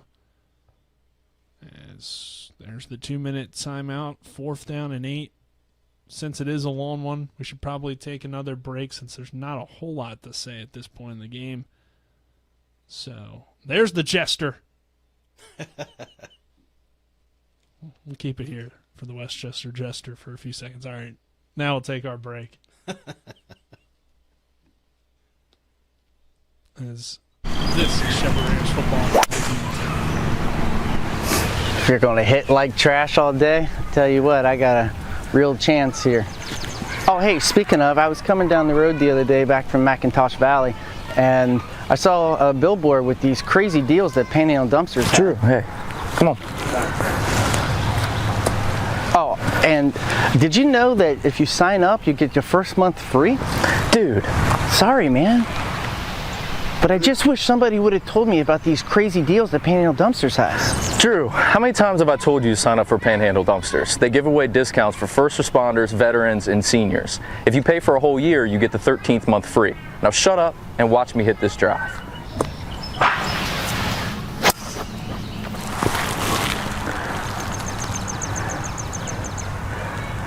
Signing up with Panhandle is like a hole-in-one every day.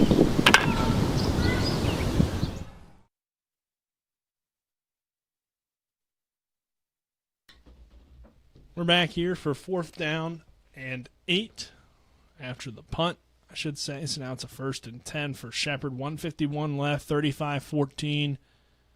Travis, if you're the Rams, you're not used to being in this situation where you're trying to build some momentum heading into the next week, but that's exactly what Shepherd's in. I mean, we're usually talking about this for the opponents. It's a weird feeling to see Shepherd lose a game. That happens every once in a while.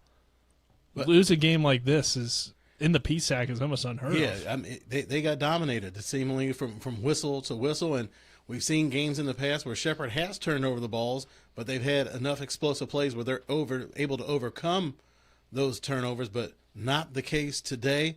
Again, Shepherd showing that they're mortal, that when you go out there and make that many mistakes, just statistically, you're not going to be able to win games. And Westchester was able to make the most of those opportunities and really never gave Shepherd that pathway to get back into the game. 2nd and 5, Lech Powell looking to run. He's got a lot of room to do so. Lech, though, taking a big hit. Oh, no. Coming in and delaying the boom. Again, Shane Mosley. Mosley. Yeah, he's been tough. And this is when you get into that situation where you see Lech Powell take that hit. Do you see? It just looks like Mosley's just been getting bigger and bigger as the game goes on. He's like 7 feet tall at this point in the game. He's been playing like a man possessed. Lech is going to stay in.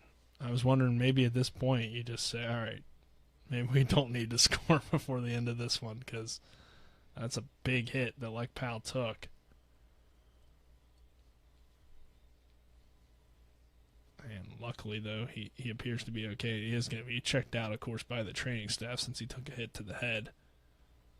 And there is some official talk. I think they were explaining why it wasn't targeting because you can't have targeting on that. I mean, we are going to see Ezra Bajan here on a 1st down and 10, but, I mean, Lech was spinning out of a tackle, going to the ground after spinning out of the tackle. Not sliding, so no targeting or hit on a defensive player there. Just a big hit that, at least for now, has knocked Powell out of the game. Here's Bajan's first throw. It's short and incomplete, intended for Stanfield there on the far sideline. So quick pass for Ezra, and he's out of the game. They'll check Lech Powell back in.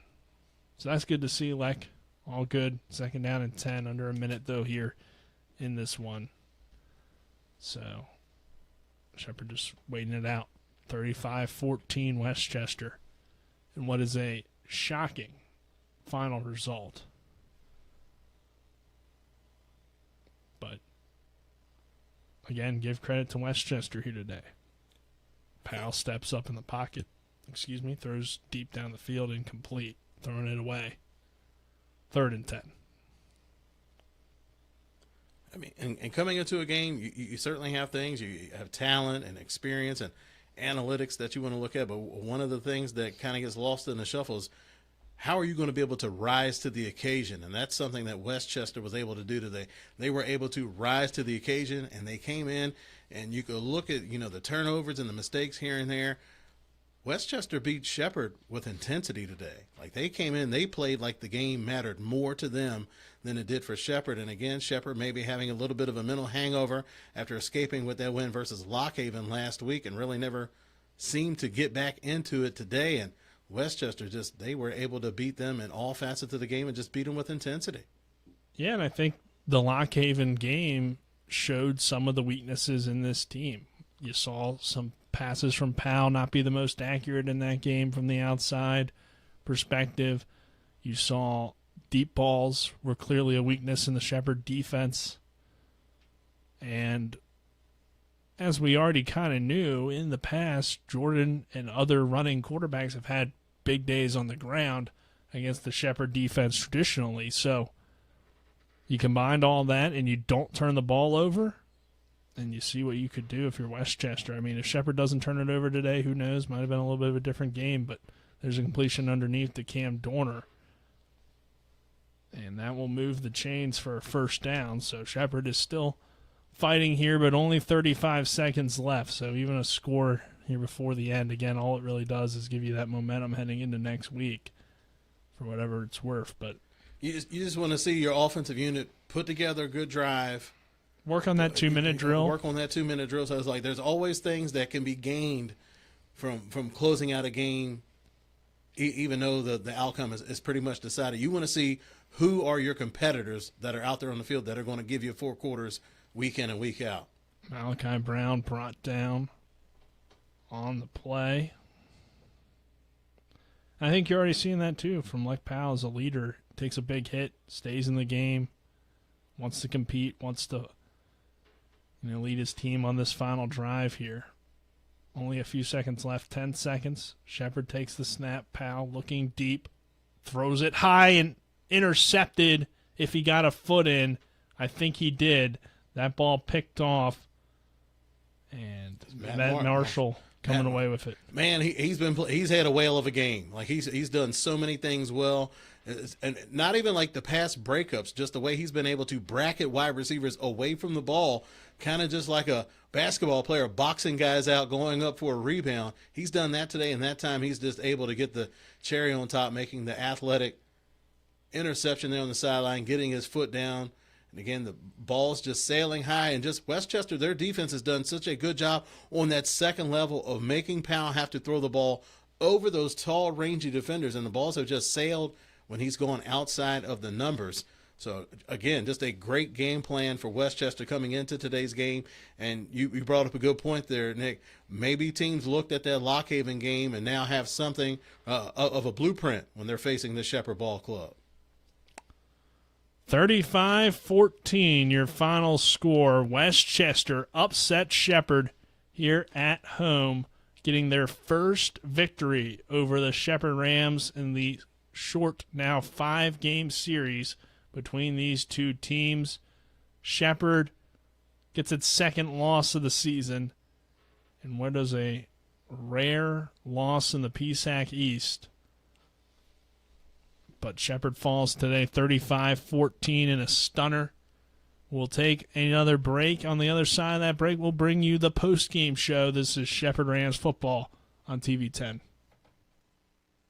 Rox has 3 new chicken sandwiches for $4.99. They got the golden chicken sandwich, the hot honey mango, and one with the 4 basic food groups: chicken, buffalo, bacon, and ranch. Righteous!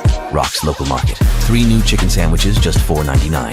Rox has 3 new chicken sandwiches for $4.99. I'm getting the golden chicken sandwich or the buffalo bacon ranch. Hot honey mango for me. Dude, you don't have any eyebrows. Rock's Local Market. 3 new chicken sandwiches, just $4.99. It's the new normal. You live, work, and play everywhere. Whether it's the family car or the family business, you need insurance that keeps pace with your changing life. Home on the job or working from home, peace of mind comes from knowing your whole world is covered. No matter what happens or how big it grows. Whatever your new normal, Erie Insurance's award-winning service and personal agents can keep pace. Call your local agent today or visit erieinsurance.com for a quote.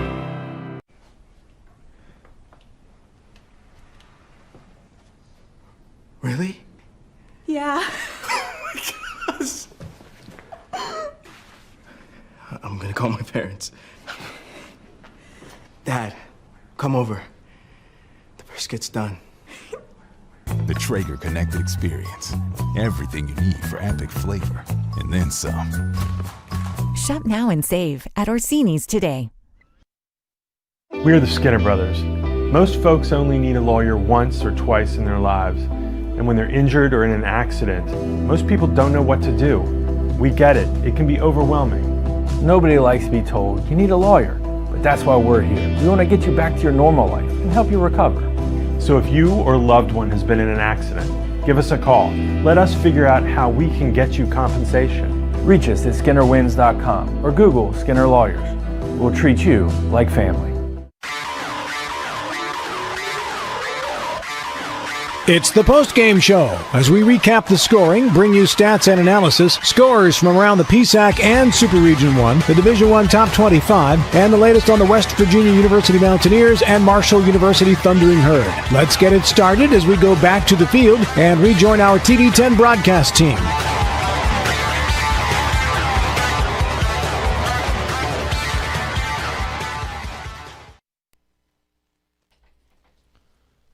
Welcome you in here to the post-game show brought to you by the Palace Lounge on Edwin Miller Boulevard in Martinsburg with a full lunch and dinner menu with daily specials and a clean, comfortable atmosphere. Check out the menu on the Palace Lounge Facebook page. Nick Verzolini here's Travis Smith and Dylan Bishop here on the post-game show as we look back at the all-time series between Shepherd and Westchester. As Westchester, for the first time ever, beat Shepherd in just their now 5-game series. Westchester getting the win here today in blowout fashion. 35-14 over Shepherd, but prior to that, Shepherd had beaten Westchester last season 59-21, 47-14 in 2022. They did play their one great shootout game in 2021, which was 42-38, 2019, 35-23 win for Shepherd. So the games hadn't been super close. Shepherd had pretty much dominated the series. But Westchester today pulls off the upset, dominates Shepherd to a 35-14 final. Go ahead and give you some post-game stats here as well. But Travis, I guess first, before we do that, just get your initial thoughts on this one. It was just Shepherd came in flat. Westchester jumped on them early, got up to that 2-touchdown lead early on, and just Shepherd was just never able to overcome that. And again, I just think Westchester just beat them with intensity today, and Shepherd just made some mistakes today that they weren't able to overcome. Usually Shepherd is able to overcome that. Usually their mistakes just makes the game a bit more interesting. That was not the case today. They went into a hostile environment today for Westchester, and just Westchester just did everything they needed to do. They rose to the occasion. I think that's the biggest thing. Westchester rose to the occasion today and was able to score the big upset versus Shepherd coming in to visit. And they got Shepherd really out of their game plan, as some of these numbers will show you. Overall, the Rams had more total yards, 386 total yards compared to Westchester's 370. But they did that on 71 plays, so Westchester did it on just 55. So you took away a lot of the things Shepherd wanted to do. They threw the ball, partly due to being down 40 times here today. We'll give you some individual numbers. As Lek Powell goes 24 of 40, or I'm sorry, 39. Bajan did throw a pass in there. 4 interceptions, 219 yards, no touchdowns. He was sacked 4 times. Numbers we're just not used to seeing from him. He's been relatively solid in the completion percentage. He hasn't turned the ball over a whole lot. 200 yards is pretty much the average. Usually gets about 2 touchdowns, so seeing him was sacked 4 times as well. The offensive line had their fair share of struggles up front against this Westchester defense. Cam Dorner leads the way again in receiving. 6 catches, 73 yards. Malachi Brown out of the backfield, 7 for 52. Still struggling to get the ball to Taylor. He has 4 catches, but just 13 yards today.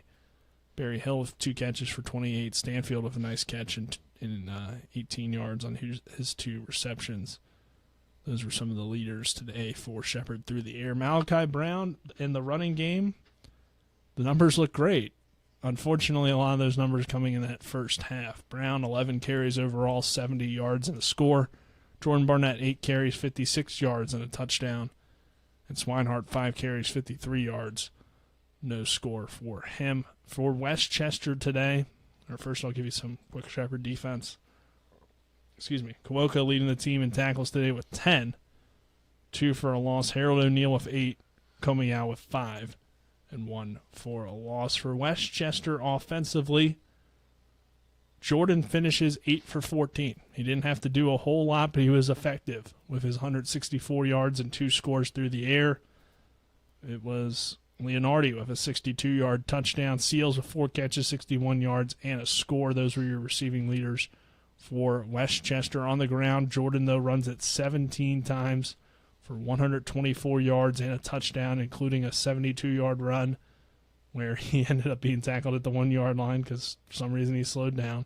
Leonardi goes 9 carries, 53 yards and a score. And Jacobs, 14 carries for 30 yards and a touchdown for him as well. Defensively for Westchester, Mosley and Pergini lead the way in tackles with 10, and Noble had 9 as Westchester forces the 4 turnovers. So those were your post-game stats, which are brought to you by RAI Properties LLC, servicing the tri-state. Call 304-200-3144. Visit www.raiproperties.com. Travis, let's get to our post-game awards portion of the post-game show. We'll start with the electrifying play of the game, brought to you by CMA's Chrysler Dodge Jeep Ram of Martinsburg. Stop in and see them today at 48 Kelly Island Road, or call 304-263-8821. Proud to be the owners who just care more.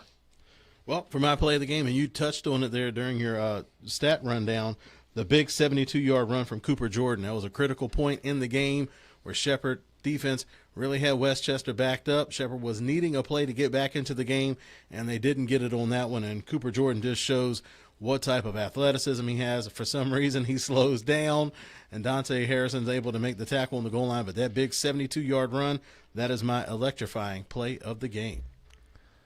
Yeah, I mean, that was really – Westchester scored on big plays throughout the game. So you could have gone with several of their big plays, or at least they had a lot of big plays to set up touchdowns. But, I mean, that was a big moment for sure. So we'll go to the collision of the game, brought to you by Cody's Auto Body at 851 Wilson Street in Martinsburg, family-owned, offering superior customer service and great pricing. For a job done by experienced certified technicians, call 304-901-4777 or visit their Facebook page. Well, for my collision of the game, I got to go with Sugar Shane Mosley with the big hit on Lek Powell late in the game. Mosley overall just had a tremendous game, 10 tackles, 5 of those solo, tackle for a loss, but no hit bigger than that one that he leveled on Lek Powell at the end of the game. And just to add insult to injury, Lek Powell had a tough game today, and Mosley sends him off with a parting gift with that last shot there in the fourth quarter. Finally, the player of the game, brought to you by CMA's Martinsburg and Winchester dealerships, proud to be the owners who just care more. Player of the game, I don't have to look too far to figure out who the player of the game was. Cooper Jordan just absolutely stole the show today again. 17 carries, 124 yards, averaging 7.3 yards per carry. Most of those plays coming on breakdowns in the passing game where he's just able to make something happen. He also gets a score on that. And again, from the pocket, he was able to play a clean football game, no turnovers, completed 57% of his passes, 164 yards, 2 touchdowns, only giving up 1 sack during the course of the game. So my play of the game, Westchester's Cooper Jordan. Hats off to that young man. He stole the show today. Yeah, hard to argue with that one. So Shepherd falls to 4-2 on the season. Westchester now 2-4 with the 35-14 win. That'll do it here for us. For Dylan Bishop, our producer, Travis Smith, I'm Nick Verzolini saying so long. Once again, Shepherd back in action next week as they will head back home to take on Millersville for homecoming. This is Shepherd Rams football on TV 10 and WRNR TV on YouTube. Enjoy the rest of your weekend, everyone. You've been watching coverage of NCAA Division II football featuring the Shepherd Rams in the Pennsylvania State Athletic Conference. Today's coverage is brought to you by Orsini's Home Store, Century 21 Modern Realty Results, Cody's Auto Body, The Palace Lounge, CMA Honda, the Berkeley County Health Department, Skinner Accident and Injury Lawyers, Brown's Funeral Home and Cremations, Hagerstown Ford, the Mansion Ferretti Law Firm, the Mirius Group of Financial Advisors, Bodwell Insurance Solutions, W. Harley Miller Systems, Smallwood and Small Insurance Agency, CMA Chrysler Dodge, WVU East, the law firm of Burke, Schultz, Harmon, and Jenkinson, RAI Properties, Parsons Ford, Rocks, John Hardy, Gary Kelly Allstate, and Panhandle Dumpsters. TV 10 Sports thanks you for watching today's game. All rights reserved.